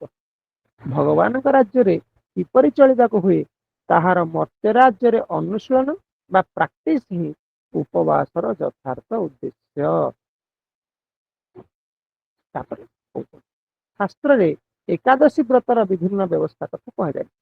ଯଥା ପୂର୍ବ ଦିବସ ଠାରୁ ଦ୍ଵାଦଶୀ ପର୍ଯ୍ୟନ୍ତ ସଂଯମତା ମଧ୍ୟରେ ରହି ଉପଯୁକ୍ତ ସମୟରେ ପାରଣା କରିବା ଉଚିତ। ପାରଣାର୍ଥ ଉପବାସ ପରେ ଯୋଉ ଖାଇବାଟା ଖାଇବ ସେଟା ହେଲା ପାରଣା। ନିଜେ ଶାରୀରିକ ଅଥବା ମାନସିକ ସ୍ତରରେ ଅକ୍ଷମ ହେଲେ ସ୍ତ୍ରୀ ପୁତ୍ରାଦି ପରିଜନ ଅଥବା ବ୍ରାହ୍ମଣ ମାନଙ୍କ ଦ୍ଵାରା ତାହା କରାଯାଏ। ଆମେ ଶାରୀରିକ ସ୍ତରରେ ଅକ୍ଷମ ତାହେଲେ ଅନ୍ୟ ମାନଙ୍କୁ ମଧ୍ୟ ତାହା କରାଇବା ଦରକାର।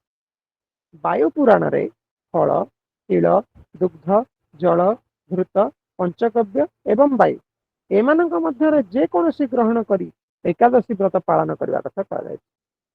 ଫଳ ତିଳ, ତିଳ ମାନେ ରାଶି, ଦୁଗ୍ଧ କ୍ଷୀର, ଘୃତ, ପଞ୍ଚଗବ୍ୟ, ପଞ୍ଚଗବ୍ୟ କଣ ନା ଗୋମୂତ୍ର, ଗୋବର ବା ଗୋମୟ, ତାପରେ କ୍ଷୀର, ଦଧି, ଘୃତ ଇଏ ହେଲେ କଣ ନା ପଞ୍ଚଗବ୍ୟ।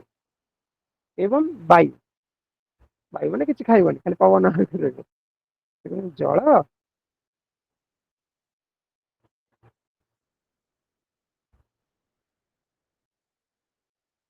ତେଣୁ ଜଳ, ଫଳ, ତିଳ, ଦୁଗ୍ଧ, ଘୃତ, ପଞ୍ଚଗବ୍ୟ, ବାୟୁ ଏମାନଙ୍କ ମଧ୍ୟରେ ଯେକୌଣସି ଗ୍ରହଣ କରି ଏକାଦଶୀ ବ୍ରତ ପାଳନ କରିବା କଥା କୁହାଯାଇଛି। ମହାଭାରତ ଉଦ୍ୟୋଗ ପର୍ବରେ ଜଳ, ମୂଳ, ଫଳ, ଦୁଗ୍ଧ ଓ ଘୃତ ବ୍ରାହ୍ମଣ ସେବା, ଗୁରୁ ବଚନ, ଔଷଧି ଏହି ସବୁ ଦ୍ଵାରା ବ୍ରତ ନଷ୍ଟ ହୁଏ ନାହିଁ ବୋଲି କୁହାଯାଇଛି। ଅଷ୍ଟୈତାନ୍ୟ ବ୍ରତ ଘ୍ନନ୍ତି ଆପମୂଳಂ ଫଳಂ ପୟଃ କବି ବ୍ରାହ୍ମଣ କାମ୍ୟ ଚ ଗୁରୋର୍ବଚନମ୍ ଔଷଧମ୍। ହରିବାସର ଉପସ୍ଥିତ ହେଲେ ଅର୍ଣ୍ଣରେ ଯାବତୀୟ ପାପ ସମାଗତ ହୁଏ। ସୁତରାଂ ହରିବାସରେ ମାନେ ଭଲ ଦିନ ମାନଙ୍କରେ ଯିଏ ଅନ୍ନ ଭୋଜନ କରନ୍ତି ସେ ପାପ ଭୋଜନ କରନ୍ତି। ବ୍ରହ୍ମଭ୍ୟଶ୍ଚ ସୁରାପସ୍ୟ ସ୍ତେଇନଃ ଗୁରୁତଳପିନଃ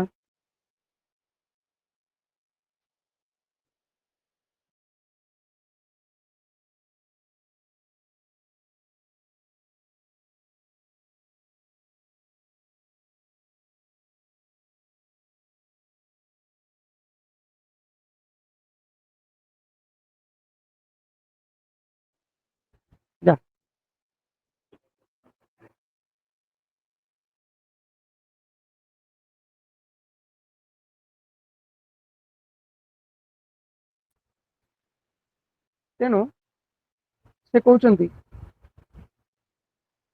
ବ୍ରହ୍ମଘ୍ନସ୍ୟ ସୁରାପସ୍ୟ ତେଇନଃ ଗୁରୁ କଳକିନା। ବ୍ରହ୍ମଘାତୀ ମଦ୍ୟପାୟୀ ଦସ୍ୟୁ ପ୍ରଭୃତିଙ୍କର ପ୍ରାୟଶ୍ଚିତର ବ୍ୟବସ୍ଥା ଥିଲେ ମଧ୍ୟ ଏକାଦଶୀରେ ଅନ୍ନ ଭକ୍ଷଣକାରୀ ମାନଙ୍କର ପ୍ରାୟଶ୍ଚିତର କୌଣସି ବ୍ୟବସ୍ଥା ନାହିଁ। ଉପବାସ ଦିନରେ ମିଥ୍ୟା କଥନ, ଦ୍ରୁତ କ୍ରୀଡ଼ା, ଦିବାନିଦ୍ରା ଓ ମୈଥୁନ ସର୍ବତ ଭାବରେ ବର୍ଜନୀୟ। ମିଥ୍ୟା କଥନ, ଦ୍ରୁତ କ୍ରୀଡ଼ା, ଦିବାନିଦ୍ରା ଦିନ ବେଳେ ଶୋଇବା ଆଉ ମୈଥୁନ ଇଏ ସର୍ବତ ଭାବରେ ବର୍ଜନୀୟ ଯୋଉଦିନ ଉପବାସ କରୁଛେ। ଜଳ, ମୂଳ, ଫଳ, ଦୁଗ୍ଧ, ଘୃତ ଏସବୁ ଭକ୍ଷଣ କଲେ, ବ୍ରାହ୍ମଣଙ୍କର ଅନୁରୋଧରେ, ବ୍ରାହ୍ମଣ ଯଦି ଅନୁରୋଧ କରେ, ଗୁରୁ ବାକ୍ୟରେ ଯଦି ଗୁରୁଙ୍କ ଘରକୁ ଯାଇଛନ୍ତି, ଠାକୁରଙ୍କ ଘରକୁ ଯାଇଛନ୍ତି, ଆମକୁ ପ୍ରସାଦ ଦିଆହେଲା ଆଉ କହିବ ଆମର ଉପବାସ ନା, ଠାକୁର କହୁଛନ୍ତି ଗୁରୁଙ୍କ ବାକ୍ୟରେ ବା ଗୁରୁଙ୍କ ପ୍ରସାଦରେ ଅନ୍ନ ଭକ୍ଷଣ କଲେ ଏବଂ ଔଷଧ ସେବନ କଲେ ବ୍ରତ ଭଙ୍ଗ ହୁଏ ନାହିଁ। ବୃଦ୍ଧମାନେ ଏକାଦଶୀରେ ଥରେ ଭୋଜନ କରିବେ, ଅକ୍ଷମ ହେଲେ ଅନ୍ୟ ଫଳମୂଳ ଆଦି ଆହାର କରିପାରିବେ, କିନ୍ତୁ ରାତ୍ରରେ କିଛି ଖାଇବେ ନାହିଁ। ଯେଉଁମାନେ ଉପବାସ ପାଇଁ ଅକ୍ଷମ ସେମାନେ ଏକ ବକ୍ତ୍ର ଆଚରଣ କରିବେ। ଯିଏ ସମ୍ପୂର୍ଣ୍ଣ ଦିବସ ଉପବାସ ରହିପାରିବେନି ସେ ଏକ ବକ୍ତିକିଆ ବା ବେଳିକିଆ ଖାଇବେ, ଆମର ସନ୍ଧ୍ୟା ପୂର୍ବରୁ ଯୋଉ ଖାଆନ୍ତି। ରାତ୍ରରେ କିଛି ଭକ୍ଷଣ କରିବେ ନାହିଁ। ଏତଦ୍ ବ୍ୟତୀତ ଶରୀର ଯଦି ଉପବାସର ଯେକୌଣସି ନିୟମ ପାଳନ ପାଇଁ ଅସାମର୍ଥ୍ୟ ହେଲେ ଅନ୍ୟ ଆତ୍ମୀୟ ମାନଙ୍କ ଦ୍ୱାରା ତାହା କରାଇବା ବିଧେୟ। ଆମ ଶରୀରଟା ଅକ୍ଷମ ହୁଏ, ଅନ୍ୟ ଆତ୍ମୀୟ ମାନଙ୍କର ତା କରିବା। ତାପରେ ଜ୍ୟେଷ୍ଠ ମାସ ଶୁକ୍ଳ ପକ୍ଷ ଏକାଦଶୀ, ଆମର ଯୋଉଟା ନିର୍ଜଳା ଏକାଦଶୀ, ଜ୍ୟେଷ୍ଠ ମାସ ଶୁକ୍ଳ ପକ୍ଷ ଏକାଦଶୀରେ ଜଳମାତ୍ର ଭକ୍ଷଣ ନ କରି ରହିପାରିଲେ ଅଶେଷ ଫଳ ଲାଭ ହୁଏ। ଏକାଦଶୀ ବ୍ୟତୀତ ଶିବରାତ୍ରି, ହରିଜନ୍ମ ଓ ପର୍ବ ମାନଙ୍କରେ ଉପବାସ ମଧ୍ୟ କରନ୍ତି। ଏକାଦଶୀ ବ୍ୟତୀତ ଶିବରାତ୍ରି, ହରିଜନ୍ମ କଣ ନା ଆମ 4ଟା ହରିଜନ୍ମ, ନୃସିଂହ ଜନ୍ମ, ବ୍ରାହ୍ମଣ ଜନ୍ମ, ଭଗବାନ ଶ୍ରୀକୃଷ୍ଣଙ୍କର ଜନ୍ମ ଆଉ ରାମ ଜନ୍ମ, ଏ 4ଟି ଜନ୍ମ ହରିଜନ୍ମ। ଶିବରାତ୍ରି ଆଉ ଅନ୍ୟାନ୍ୟ ପର୍ବ ମାନଙ୍କରେ ଉପବାସ ମଧ୍ୟ କରନ୍ତି, କିନ୍ତୁ ଅତ୍ୟଧିକ ଉପବାସ ମଧ୍ୟ ସ୍ୱାସ୍ଥ୍ୟ ପକ୍ଷରେ ସମୟ ସମୟରେ ହାନିକାରକ ହୋଇଥାଏ। ତେଣୁ ସାଧକ ମାନେ ନିଜର ଅବସ୍ଥା ବୁଝି ଉପବାସ ବ୍ରତର ବିଧି ବିଧାନ କରିବେ।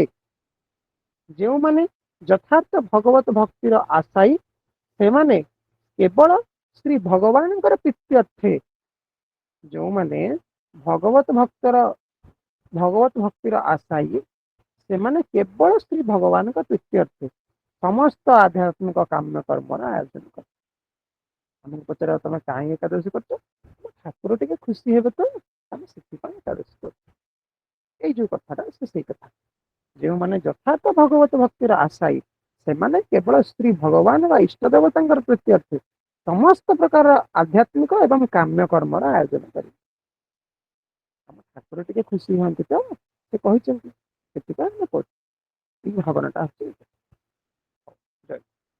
ପ୍ରାର୍ଥନା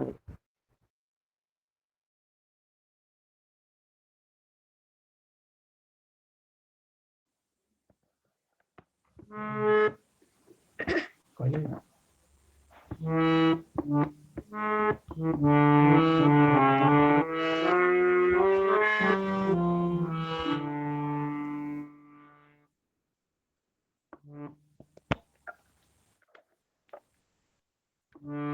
जहाँ देव गुरुदेव से मुकुटि वैभव, जहाँ देव गुरुदेव से मुकुटि वैभव, मथा पाती निबिहासे, मथा पाती निबिहासे, मथा पाती निबिहासे, मथा पाती निबिहासे, विचारी करुणा तव, विचारी करुणा।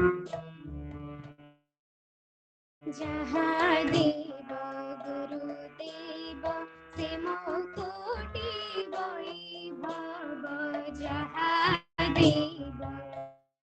गुरुदेव से मुकुटि वैभव जागरिया बसवने साई तेरा खिबे मने जागरिया बसवने साई तेरा खिबे मने मंगलमय चरणे मंगलमय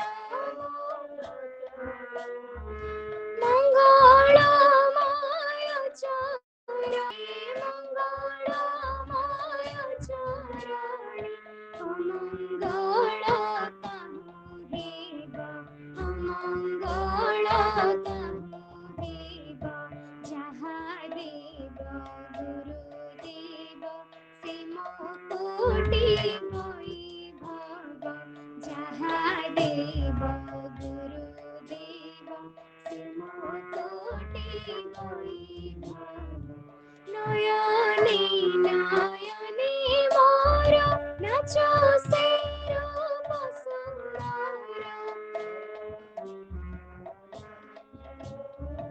नाचो से रूप सुंदर नयने नयने मोर नाचो से रूप सुंदर नयने नयने मोर नाचो से रूप सुंदर जिणिकी चाहिले तेणे जिणिकी चाहिले तेणे जिणिकी चाहिले तेणे जिणिकी चाहिले हसमुख दिसुथिब हसमुख दिसुथिब जहा देव गुरुदेव से मुकुटि वैभव जहा देव गुरुदेव से मुकुटि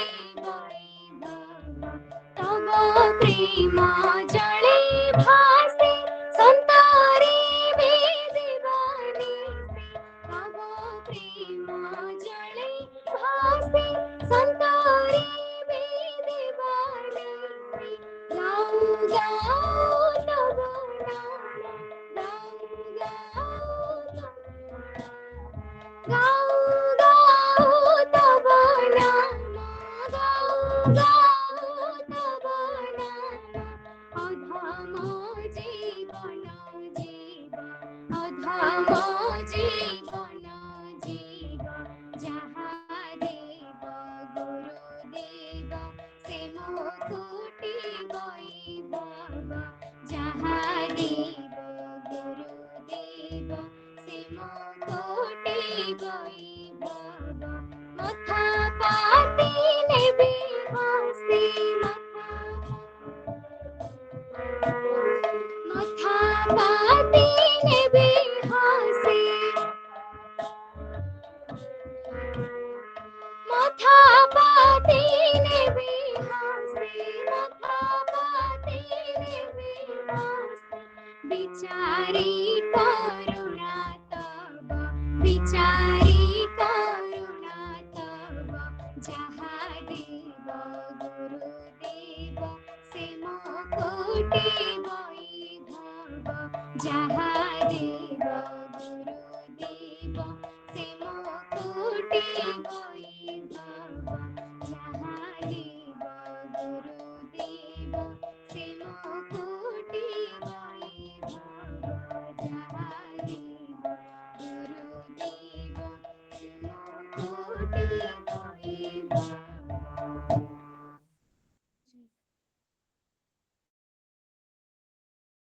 ଜୟ ଆମର ଆଜି ସାରସ୍ୱତ ପାଠ୍ୟକ୍ରମ ମହିଳା ପାଠ୍ୟକ୍ରମ ଜଏଣ୍ଟ ବା ମିଳିତ ଅଧିବେଶନ ତେଣୁ ଏଥିରେ ଭାଗ ଗ୍ରହଣ କରିବା ପାଇଁ ଆମର ମହିଳା ପାଠ୍ୟକ୍ରମର ସହଯୁଗ୍ମ ସମ୍ପାଦିକା ଆମର ଶ୍ରଦ୍ଧା ଚିନ୍ମୟୀ ମା ଅଛନ୍ତି। ଚିନ୍ମୟୀ ମା ଟିକେ ସଂକ୍ଷେପରେ ଭାଗ ଗ୍ରହଣ କରନ୍ତୁ। 8:30 ଯାଏଁ ଠାକୁରଙ୍କୁ ସମୟ ଦିଆହେଇଛି ସେଇ ହିସାବରେ ସମସ୍ତେ ଟିକେ ଦେଖି ଚାହିଁକି ଭାଗ ଗ୍ରହଣ କରିବେ। ଜୟ ଚିନ୍ମୟୀ ମା ଟିକେ ଭାଗ ଗ୍ରହଣ କରନ୍ତୁ। जय गुरु परमाराध्य श्री श्री ठाकुर महाराज ରାତୁଳ ଚରଣ ତଳେ ମୋର ଅନନ୍ତ କୋଟି ପ୍ରଣାମ। ସଭାପତି ଭାଇ, ସମ୍ପାଦକ ଭାଇ ଓ ସଂଘରେ ଓ ପାଠଚକ୍ରରେ ଉପସ୍ଥିତ ଥିବା ସମସ୍ତ ଗୁରୁଗତ ପ୍ରାଣ ମା ଓ ଭାଇ ମାନଙ୍କୁ ମୋର ଜୟଗୁରୁ ପ୍ରଣାମ। ଭାବ ବିନିମୟ ଭାଇ କହିଲେ, ତେଣୁ କଣ କହି ଭାବି ପାରୁନି, କାରଣ ଭାବ ତ ଠାକୁର ଦେବେ।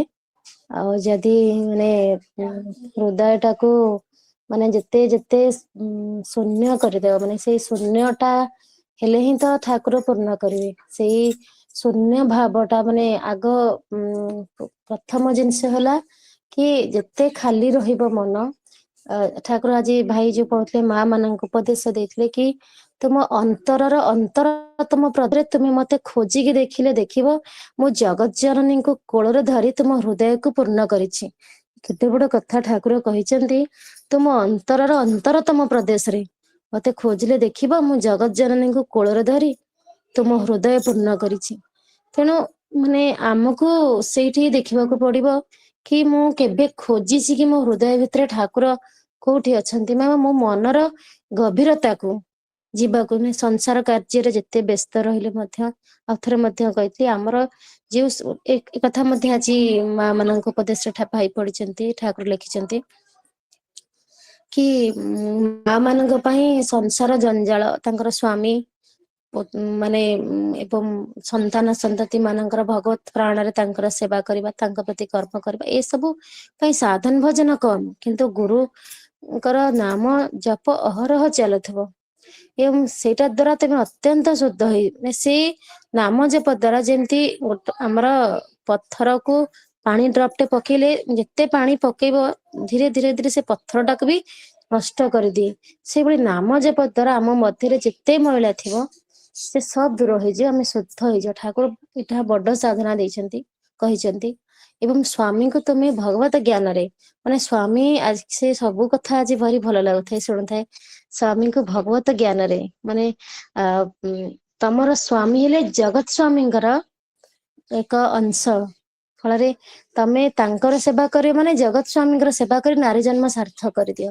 ଏଟା ଆହୁରି କେତେ ବଡ କଥା ଠାକୁର କହିଛନ୍ତି ମା ମାନଙ୍କ ପାଇଁ, ମାନେ ତାଙ୍କ ପାଇଁ ସାଧନା ଟାକୁ ସେ ମା ନିର୍ଦ୍ଦିଷ୍ଟ ଅଂଶ ନୁହେଁ, କରିଛନ୍ତି। ଅଂଶ ନୁହେଁ, ସେ କହୁଛନ୍ତି ତମ ସ୍ଵାମୀ ହିଁ ଜଗତ ସ୍ୱାମୀ। ଏବଂ ତମ ସ୍ଵାମୀଙ୍କର, ହଁ ତମ ସ୍ଵାମୀ ଜଗତ ସ୍ୱାମୀ ସ୍ୱାମିତ୍ଵ। ଏବଂ ତୁମ ହଁ ସ୍ଵାମୀଙ୍କର ସ୍ୱାମିତ୍ଵ ଶ୍ରୀ ହଁ ଶ୍ରୀ ଠାକୁରଙ୍କ ସତ୍ତା ବ୍ୟତୀତ ଅନ୍ୟ କିଛି ନୁହେଁ। ମାନେ ଠାକୁର ସତ୍ତା ତାଙ୍କ ବ୍ୟତୀତ ଭିତରେ ଅଛନ୍ତି, ଠାକୁର ତାଙ୍କ ଭିତରେ ଥାଇକିରି ତମ ସେବାଟା ଗ୍ରହଣ କରୁଛନ୍ତି। କରୁଛନ୍ତି, ମାନେ ଏଇଟା କେଡେ ବଡ କଥା। ମାନେ ଠାକୁର ମା ମାନଙ୍କୁ ତାଙ୍କର ସାଧନା ମାର୍ଗ ଟା ପ୍ରଥମରୁ ଦେଖେଇ ଦେଇଛନ୍ତି। ମାନେ ଏମିତି ମୁଁ ଅବଶ୍ୟ ବେଶୀ, କିନ୍ତୁ ଯେତିକି ଜାଣିଛି ମାନେ କିଏ ମାନେ ଏମିତି କହିବା କୋଉ ଗୁରୁ ମାନେ ସାଧନା ଟାକୁ ପୁରା ଦର୍ଶେଇ ଦେଇଛନ୍ତି। ମାନେ ସେ ଯୋଉ ଆସିଛନ୍ତି, ମୁଁ ସଦ୍ଗୁରୁ, ମୁଁ ମୁକ୍ତି ପାଇଁ ତମ ପାଇଁ ଆସିଛି, ତମେ ତ ସମସ୍ତେ ହେଲ ମୁକ୍ତ, ମୁଁ ତମକୁ ଆବରଣ ଯୁକ୍ତ କରିକି ଆଣିଛି।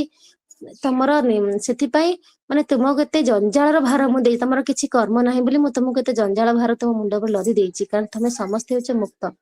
ତେଣୁ ଠାକୁର ମାନେ କେଡେ ବଡ କଥା କହିଛନ୍ତି କି ଇଏ ସାଧନା ଟାକୁ ସେ ଟୋଟାଲି ମା ମାନଙ୍କ ପାଇଁ କି ଡେସକ୍ରାଇବ କରିଦେଇଛନ୍ତି, ବର୍ଣ୍ଣନା କରିକି ଦେଖେଇ ଦେଇଛନ୍ତି। ତମେ ଏଇ ପଥରେ ହିଁ ଯା, ନା ଆମକୁ ସେ ପଥରେ ଯିବାକୁ ପଡିବ। ଏଇ ଯୋଉ ପଏଣ୍ଟ ଗୁଡାକ ଠାକୁର କହିଛନ୍ତି, ତୁମ ଅନ୍ତର ଅନ୍ତର ତମ ପ୍ରଦେଶରେ ଖୋଜ, ମୁଁ ଜଗତ ଜନନୀଙ୍କୁ କୋଳ କରି ତମ ହୃଦୟ ପୂର୍ଣ୍ଣ କରି ବସିଛି। ତେଣୁ ଆମେ କେବେ ଆମ ହୃଦୟ ଟାକୁ ଦେଖିଛେ କି, ତା ଭିତରେ କଣ ଅଛି? ଆମେ ଆଖି ମୁଜି ବସିଲେ ଅନେକ ଭାବନା ଆସେ। ଆଜି ଖାଇବ କି, ଘର କଣ ହବ କି, କାଲି କଣ ହବ କି, କୁଣିଆ ମୈତ୍ର ଆସିବେ କି, ରନ୍ଧା ହବ କି, ମୋର ମୁଁ ଯୋଉ କାମ କରୁଛି, ଯୋଉ ସର୍ଭିସ କରୁଛି, ସେଥିରେ କଣ, ଏଇ ସବୁରେ ଆମେ ସମୟ ଦଉଛେ, କିନ୍ତୁ ଠାକୁରଙ୍କୁ ଆମେ କେତେ ଖୋଜୁଛେ? ସେଇ କଥା ହେଲା, ପ୍ରଥମେ ଆମେ ଯେତେ ଅଛେ, ମୋ ମା ମାନେ ଅଛେ, ଏଇ କଥାଟାକୁ ସମସ୍ତେ ହେଲେ ଭାବିଲେ ହିଁ ମାନେ ଆମ ହୃଦୟ ଟା କୋଉଠି, ଅନ୍ତର ତମ ପ୍ରଦେଶରେ ମୁଁ କଣ ଭାବୁଛି? ମୁଁ ସେଠି ଠାକୁରଙ୍କୁ ଦେଖିବାକୁ କେମିତି ପାଇବି? ସେ ଠାକୁରଙ୍କୁ ଡାକ, ଠାକୁର ମୋ ଅନ୍ତରର ଅନ୍ତରତମ ପ୍ରଦେଶ ଟା କୋଉଠି?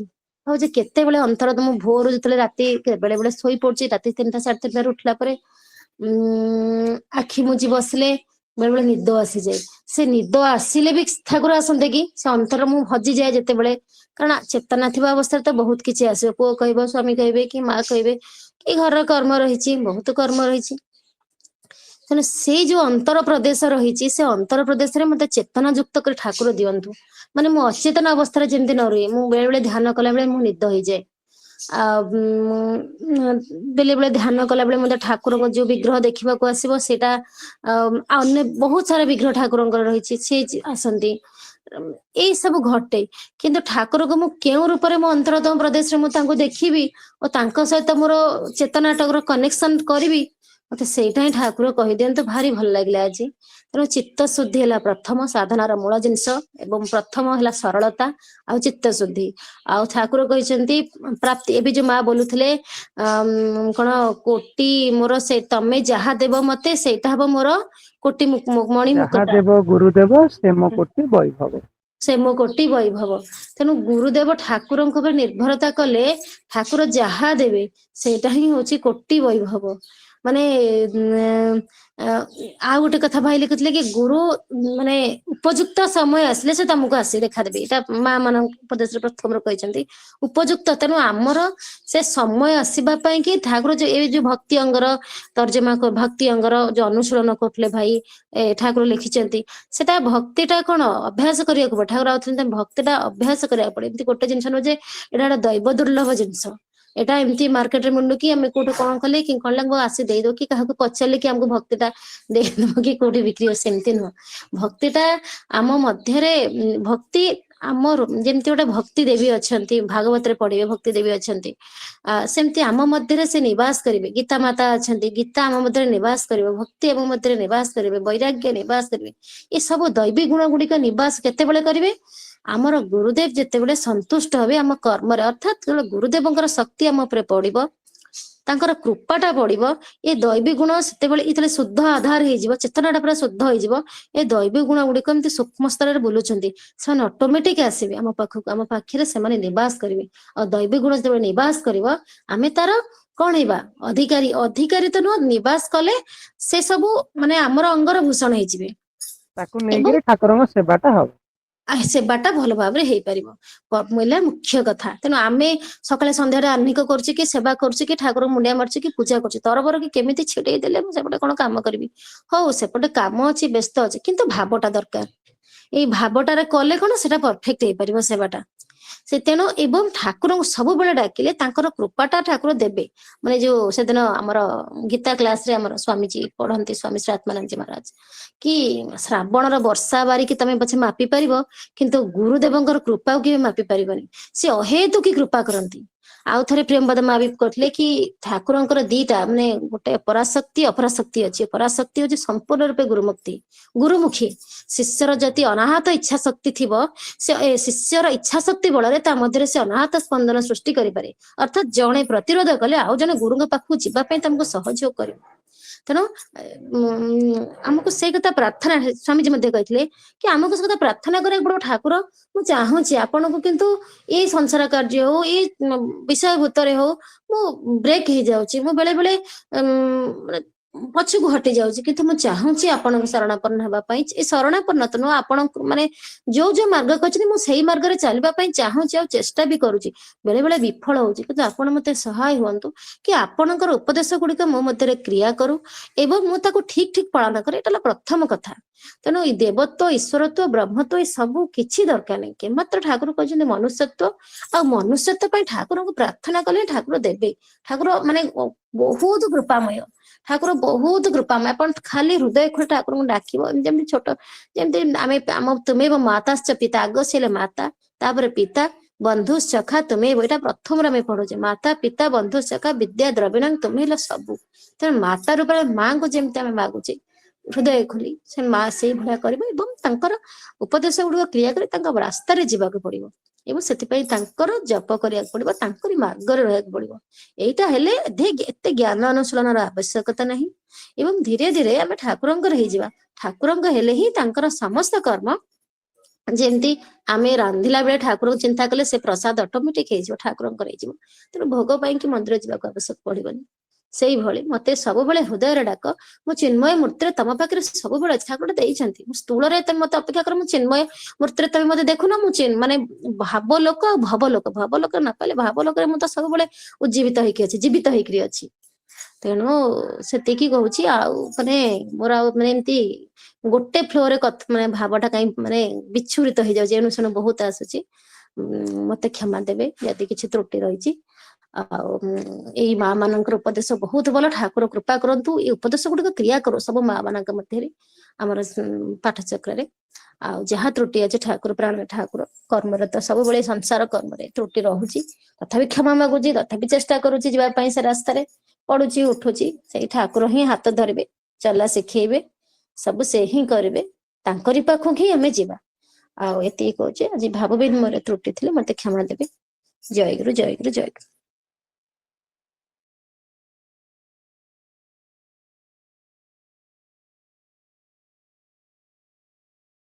ଜୟଗୁରୁ।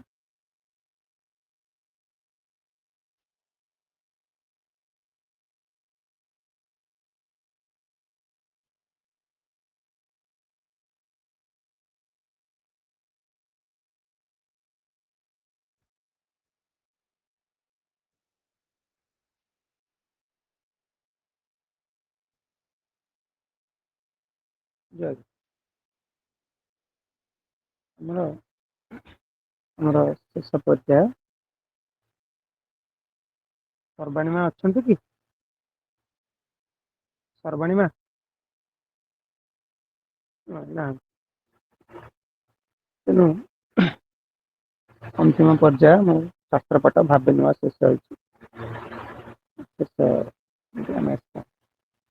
ଶେଷ ମୁହୂର୍ତ୍ତରେ ଠାକୁରଙ୍କ ନିକଟରେ ପ୍ରାର୍ଥନା ଯେ ଆମର କେମିତି ଶକ୍ତି ଦିଅନ୍ତୁ, ଆମେ କେମିତି ତାଙ୍କ କଥାଟା ଏମିତି ପକେଇକିରି ତାଙ୍କ ନିର୍ଦ୍ଦିଷ୍ଟ କର୍ମ ପଥରେ ଟିକେ ଟିକେ ଚାଲିବାକୁ ଅଭ୍ୟାସ କରୁ। ଏତିକି ଠାକୁରଙ୍କ ନିକଟରେ ପ୍ରାର୍ଥନା ଆଣି ଆରମ୍ଭ କରିବୁ। ମା ଅତି ସୁନ୍ଦର ଭାବରେ କହୁଥିଲେ ମା ମାନଙ୍କ ପ୍ରତି ଉପଦେଶ।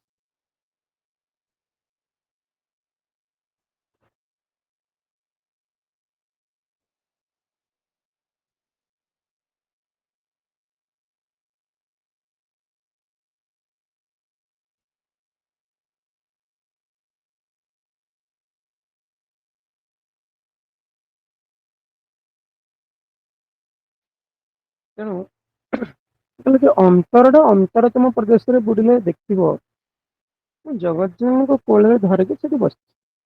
ନାଇଁ, ଆମେ ଟିକେ ସମସ୍ତେ ଏଠି ଆଖି ବନ୍ଦ କରି ଦେଖିବା। ଆଖିଟା ବନ୍ଦ କରୁ ଖାଲି ବେଳରେ ବା ଯେକୌଣସି ରାଣ୍ଡମ ସମୟରେ ଆଖିଟାକୁ ବନ୍ଦ କରି ଦେଖିବା, ନିଜକୁ ଟିକେ ପରୀକ୍ଷା କରିବା। ଆଖି ବନ୍ଦ କଲେ ଆମେ ପ୍ରଥମେ ଆମ ପିକ୍ଚରରେ ଆସୁଛି କିଏ, ସେଇଟା ଆମ ଅନ୍ତରରେ ଅଛି। ମା ତ ଭଲ ଭାବରେ କହିଲେ, ଆମେ କେବେ ଖୋଜିଛେ କି ଆପଣ ସେଠି ଅଛନ୍ତି କି ନାହିଁ? ଅନ୍ତରର ଅନ୍ତରତମ ପ୍ରଦେଶଟା କୋଉ ଜାଗାଟା ସେଇଟା କେବେ ବିଚାର କରିଛ କି? କେବେ ଥରେ ଅନ୍ତରସ୍ଥ ବା ସମାହିତ ହେଇଛନ୍ତି କି? ସ୍ୱାମୀ ବିବେକାନନ୍ଦଙ୍କର ଗୋଟେ ସୁନ୍ଦର କଥା ମନେ ପଡେ ଏଇ ପିପାସାଙ୍କ ଯେ ତାର ଓଡ଼ିଆ ଇଂରାଜୀରେ ସେ କହିଥିଲେ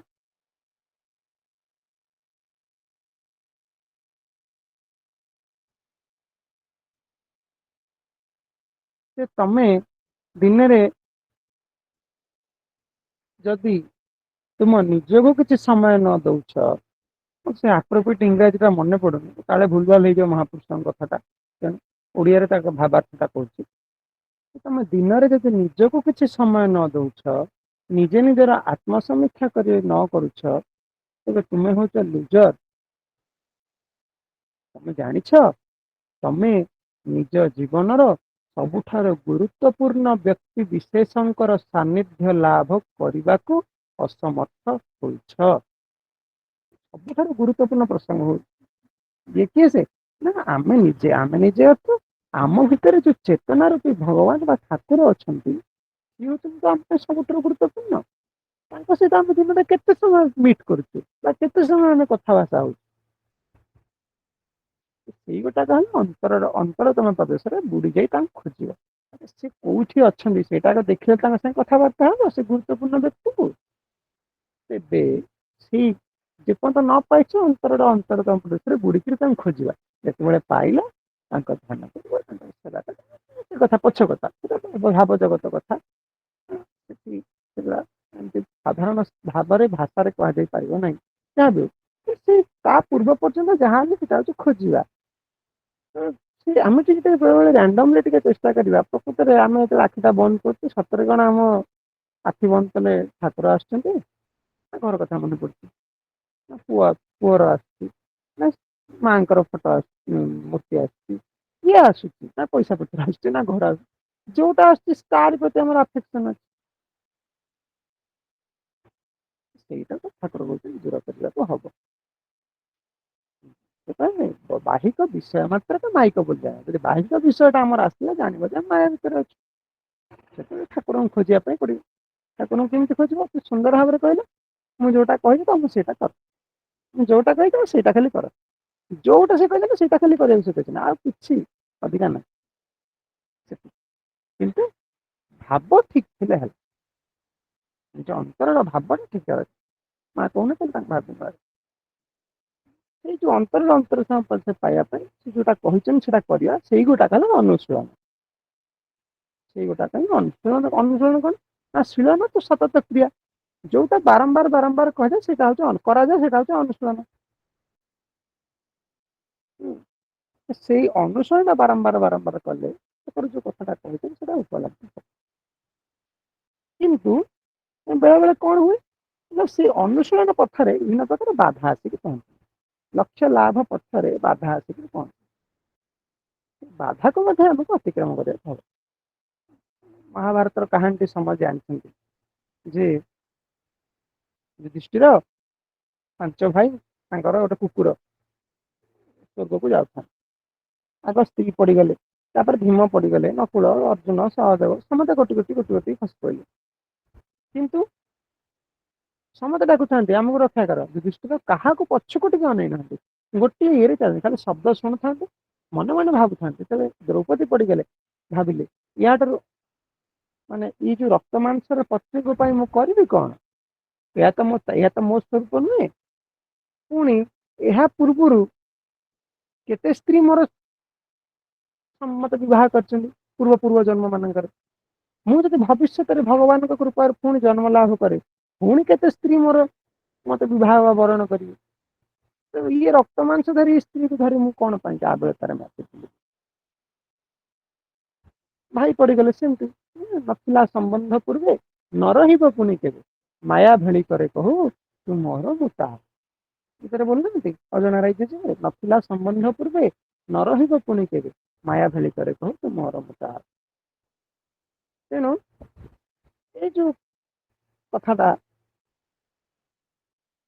ଆଉ ଜଣେ ସାଧୁଙ୍କ କଥା କୁହାଯାଇଛି, କଣ ନା ସାଧୁ ଜଣକ ଗୋଟେ ଜନବସତିରେ ରହୁଥାନ୍ତି। ଯେତେ ଜାଗାରେ ସେ ଗଲେ ପହଞ୍ଚିଲେ ସବୁଠି ତାଙ୍କର କିଛି ନା କିଛି ସାଧନ ବିଘ୍ନ ହେଲା। ସବୁଠି କିଛି ସାଧନ ବିଘ୍ନ ହେଲା। ସାଧୁ ଭାରି ରାଗିକିରି ଶେଷରେ କହିଲେ ଏଇ ଜାଗାରେ ମୁଁ ଯାଇକି ରହିବି, ଏଇଟା ମୋର ଫାଇନାଲ ଜାଗା, ସେଠି ଯାହା ହବ ମୁଁ ଯୁଦ୍ଧ କରିବି ମାୟା ସହିତ ଯାହା ଗୋଟେ କରିବି। ଭାବିଛନ୍ତି ସେଠି କିଛି ଦିନ ରହିବା ପରେ ଭିକ୍ଷା କରିବାକୁ ଯାଇଛନ୍ତି। ପ୍ରଥମ ଦିନ ଯେତେବେଳେ ଭିକ୍ଷା କଲେ, ଦେଖିଲେ ଗୋଟେ ଜଣେ ଘରୁ ଜଣେ ଦେବୀ ଆସିକି, ଦେବୀ ମୂର୍ତ୍ତି ଆସି ତାଙ୍କୁ ଭିକ୍ଷା ଦେଲେ। ଠିକ ତାର ପରଦିନ ସେ ଗାଧୋଇ ପାଧେଇ ବାହାରିଲା ବେଳକୁ ସେ ଦେବୀ ମୂର୍ତ୍ତି ଆସି ପୁଣି ଫଳ ଧରି ଠିଆ ହେଇଛନ୍ତି। ଏମିତି 2-3 ଦିନ ଯିବା ପରେ ସେ ଦେବୀ ମୂର୍ତ୍ତି ତାଙ୍କ ଆଡୁ କହିଲେ, ମୁଁ ଆପଣଙ୍କ ପ୍ରତି ଆକର୍ଷିତ ହୋଇଯାଉଛି, ଆପଣଙ୍କ ସେ ଆଖି ଦୁଇଟି ମୋତେ ସର୍ବଦା ଆକର୍ଷଣ କରୁଛି। ଏହା କହିକି ତାଙ୍କୁ ପ୍ରେମ ନିବେଦନ କଲେ। ତାକୁ କିଛି କହିଲେ ନାହିଁ, ଚୁପ ସେ ଚାଲିଗଲେ। ସେ ଯୋଉ ଭିକ୍ଷା ଦେଇଥିଲେ ତାକୁ ଗ୍ରହଣ କଲେ, ଏମିତି ନୁହେଁ ଯେ ତାଙ୍କ ଭିକ୍ଷାକୁ ଅସାଦର କଲେ। ଭଗବାନଙ୍କ ଦାନ ଭାବି ତାକୁ ଗ୍ରହଣ କଲେ, କିନ୍ତୁ ତାକୁ ନେଇ ଦୁଃଖୀ ଦରିଦ୍ରଙ୍କୁ ବାଣ୍ଟି ଦେଲେ ଏବଂ ଅବଶିଷ୍ଟକୁ ଗଙ୍ଗାରେ ବିସର୍ଜନ କରିଦେଲେ, ନିଜେ ଗ୍ରହଣ କଲେ। ଆଉ ଅନ୍ୟ ଗୋଟେ ଘରୁ ଭିକ୍ଷା ଗ୍ରହଣ କରି ତା ଉଦର ପୂରଣ କଲେ। ତାପରେ ଯାଇ ତାଙ୍କ ଚିମୁଟାକୁ ତତେଇକିରି, ସେ ତତଲା ଚିମୁଟାରେ ତାଙ୍କ ଆଖିକୁ ତାଡିକିରି ଗୋଟେ ପୁଟୁଳା ବାନ୍ଧିଲେ। ତା ପରଦିନ ଯୁବତୀଙ୍କ ପାଖକୁ ଆସିଲେ, ମା ତମକୁ ପରା ମୋ ଆଖି ଦିଟା ସୁନ୍ଦର ଲାଗୁଥିଲା, ମା ତାକୁ ଶ୍ରଦ୍ଧାରେ ଗ୍ରହଣ କର। ଦେଖନ୍ତୁ କେତେ କୋଉ ସ୍ତରକୁ ଗଲେ, ତାକୁ ମୋ ଆଖି ଦିଟା ଭଲ ଲାଗୁଛି, ତା ପାଇଁ ଆଖି ଦିଟା ଉପାଡିଲି, ତଥାପି ତାକୁ କୋମଳ ଭାବରେ କହୁଛନ୍ତି ତମ ପରା ଆଖି ଦିଟା ଚାହୁଁଥିଲ, ନିଅ ତାକୁ ଶ୍ରଦ୍ଧାରେ ଗ୍ରହଣ। ଯୁବତୀ ତାକୁ ଦେଖି ହତବାକ୍, ପ୍ରଥମେ ତାକୁ କରିଦେଲେ ତାପରେ କାହାଣୀ ଅନ୍ୟ ଆଡକୁ ଗଲା। ଯାହା ସେ କହୁଛନ୍ତି ସତ୍ୟ ଲାଭ ପଥରେ ଆତ୍ମୀୟ ସ୍ୱଜନ, ସୋବାନ୍ଧବ, ଯେତେ ପ୍ରିୟଜନ ଯିଏ ହେଇଥାଉ ପଛକେ, ସତ୍ୟ ସବୁବେଳେ ସତ୍ୟ। ଉଚିତ ଯୋଉଟା ଆମର ଲକ୍ଷ୍ୟ, ସେଇ ଲକ୍ଷ୍ୟ ବା ଯୋଉଟା ସତ୍ୟ ତାର ପ୍ରାପ୍ତି, ତାର ଅନୁଶୀଳନ, ତାର ଅଭ୍ୟାସ ଇତ୍ୟାଦି ଇତ୍ୟାଦି ଦିଗରେ ଯିଏ ପଛେ ବାଧା ଆସୁ ତାହାକୁ ବି ଭୃକ୍ଷେପ କରିବା କଥା ନୁହେଁ। ଏଇଟା ଆମେ ଯୁଧିଷ୍ଠିରଙ୍କ ଜୀବନରୁ ଶିଖିଲେ, ସାଧୁଙ୍କ ଜୀବନରୁ ଶିଖିଲେ। ଯଦି ସେ ପଥରେ ଆମର ଅଙ୍ଗ ପ୍ରତ୍ୟଙ୍ଗ, ଆମର ନିଜର ନିଜେ ମଧ୍ୟ ଯଦି ବାଧକ ହଉ, ତେବେ ନିଜକୁ ମଧ୍ୟ ଉପେକ୍ଷା କରିବାକୁ ପଶ୍ଚାତ୍ପଦ ହେବେନି। ତା ନୁହେଁ ଯେ ଆମେ ଆତ୍ମହତ୍ୟା କରିଦେବା, ଅନ୍ୟ ସମାଧାନ ଅଛି। ସାଧୁ ଆସିକି ତାଳିଲେ କିଏ କହିବ ଏଇଟା ଭଲ, ମୁଣ୍ଡ କାଟିଦେବା, ତା ନୁହେଁ। ମାନେ ସେଇଟା ଗୋଟେ ଉଦାହରଣ ରୂପରୁ କୁହାଯାଏ।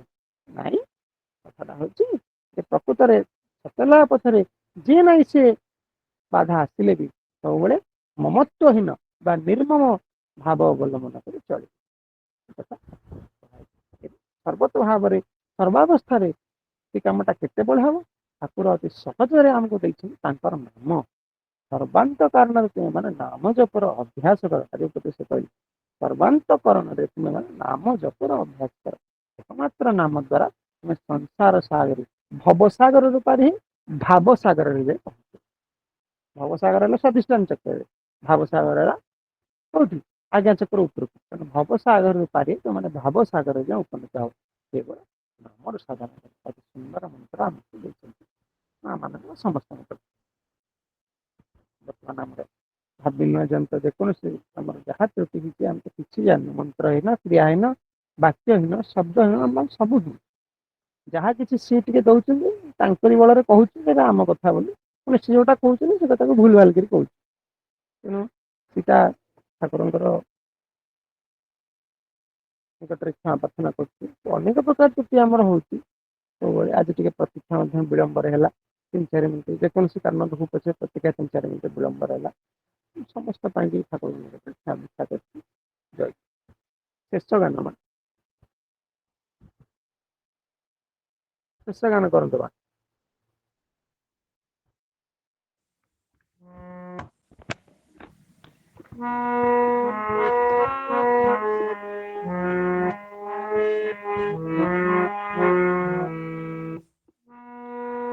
জয় গুরু জয় গুরু নম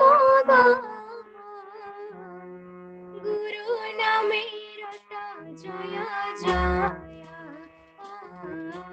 গুরু নামে রট জয় জয় জয় গুরু জয় গুরু নম মনা জয় গুরু নম গুরু নামে রট জয় জয় গুরু নামে রট জয় জয় আসারে সরবে হাস মতি প্রেমানন্দে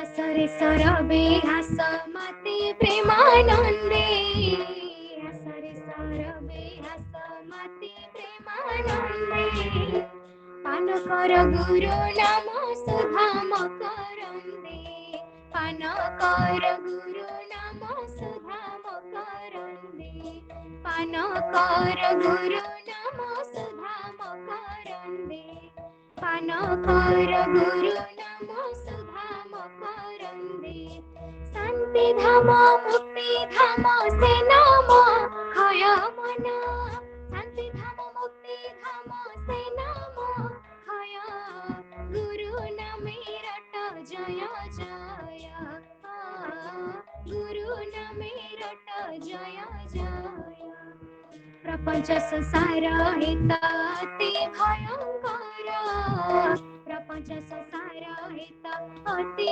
ভয়ঙ্কর ষড়বৈরি নিরত করন্তি সঞ্চার ষড়বৈরি নিরত করন্তি সঞ্চার ষড়বৈরি নিরত করন্তি সঞ্চার তারক ব্রহ্ম সেন মনে বারিবে ভয় মন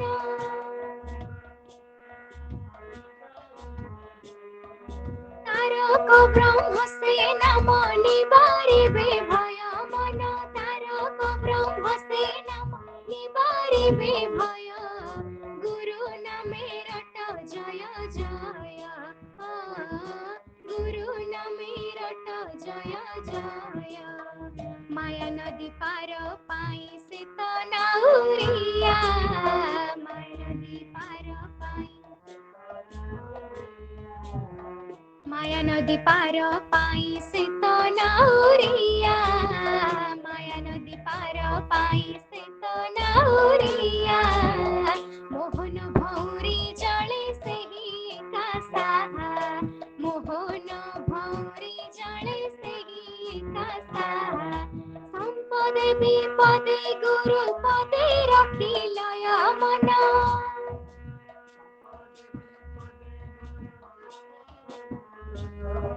संपदे विपदे गुरु पदे रखिलय गुरु नामे रट जय जय गुरु नामे रट जय जय अनाथर शरण से अगतिर गति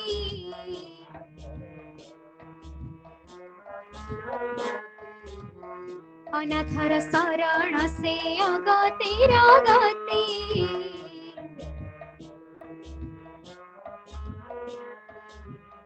गुरु अंध नयनर चंद्रिकार ज्योति गुरु अंध नयनर चंद्रिकार ज्योति गुरु अंध नयनर चंद्रिकार ज्योति जीवने मरणे गुरु पदटी आश्रय मन जीवने मरणे गुरु पदटी आश्रय जीवने मरणे गुरु पदटी आश्रय मन जीवने मरणे गुरु पदटी आश्रय गुरु नामे रट जय जय गुरु नामे रट जय जय जय गुरु नाम गा मन जय गुरु नाम गा गुरु नामे रट जय जय गुरु नामे रट जय जय गुरु नामे रट जय जय जय गुरु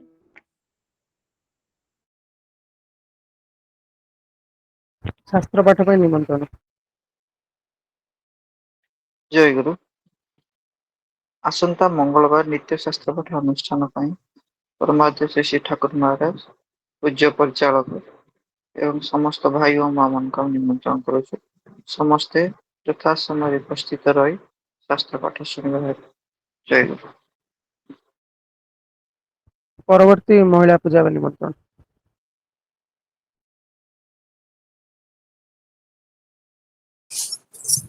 जय गुरु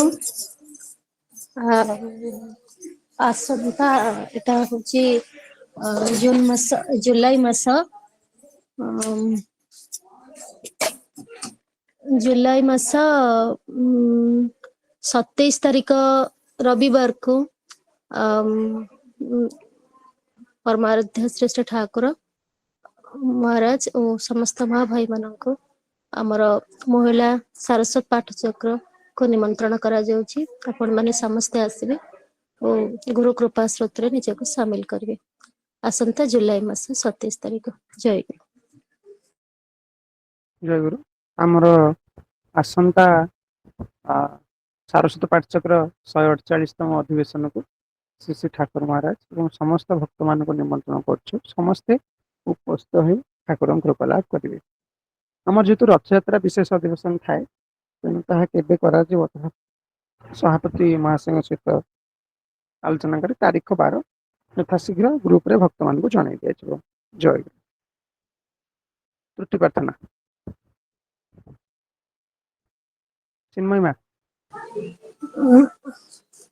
आज परमाराध्य आज सारस्वत मिलित अधिवेशन सारस्वत महिला पाठचक्र और पाठचक्र मिलित अधिवेशन रे आमर अनेक त्रुटि रही जाइछि प्राणर श्रेष्ठ ठाकुर आपण हमको क्षमा देबे एवं माँ और भाई माने समस्ते हमको निज गुण रे क्षमा देबे जय गुरु जय गुरु। विद्या प्रार्थना नाम संकीर्तन दीप्तिमा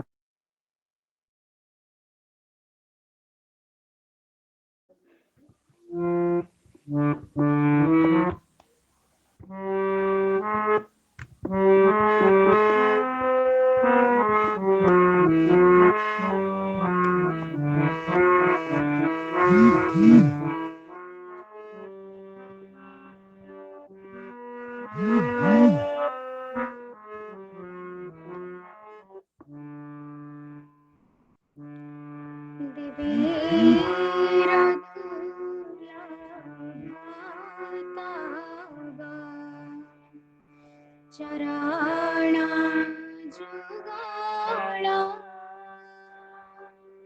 कि दीप जीवामी किया छे संभाळा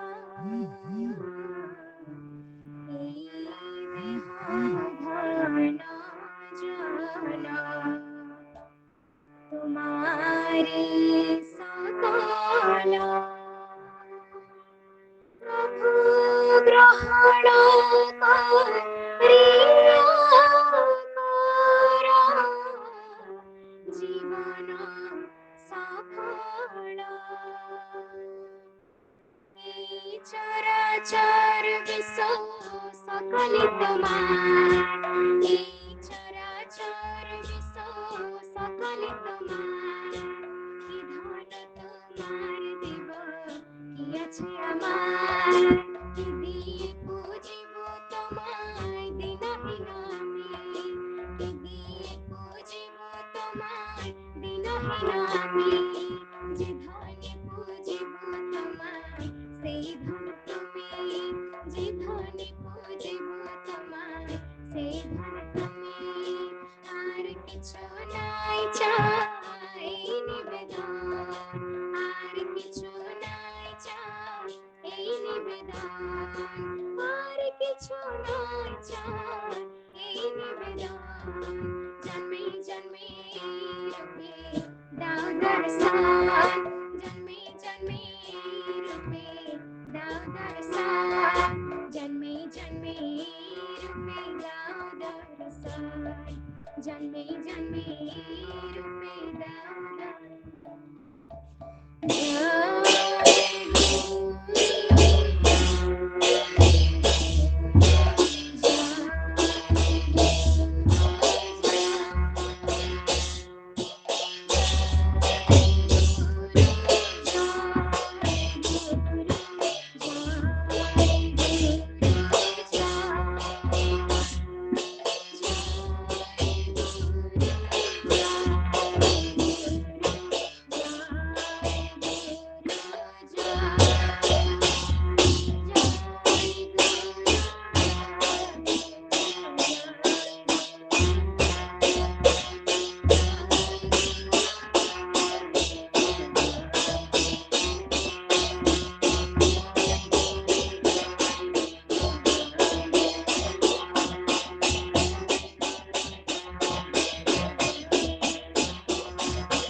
ସବୁ ଭାଇ ଓ ମା ମାନଙ୍କୁ ଜୟ।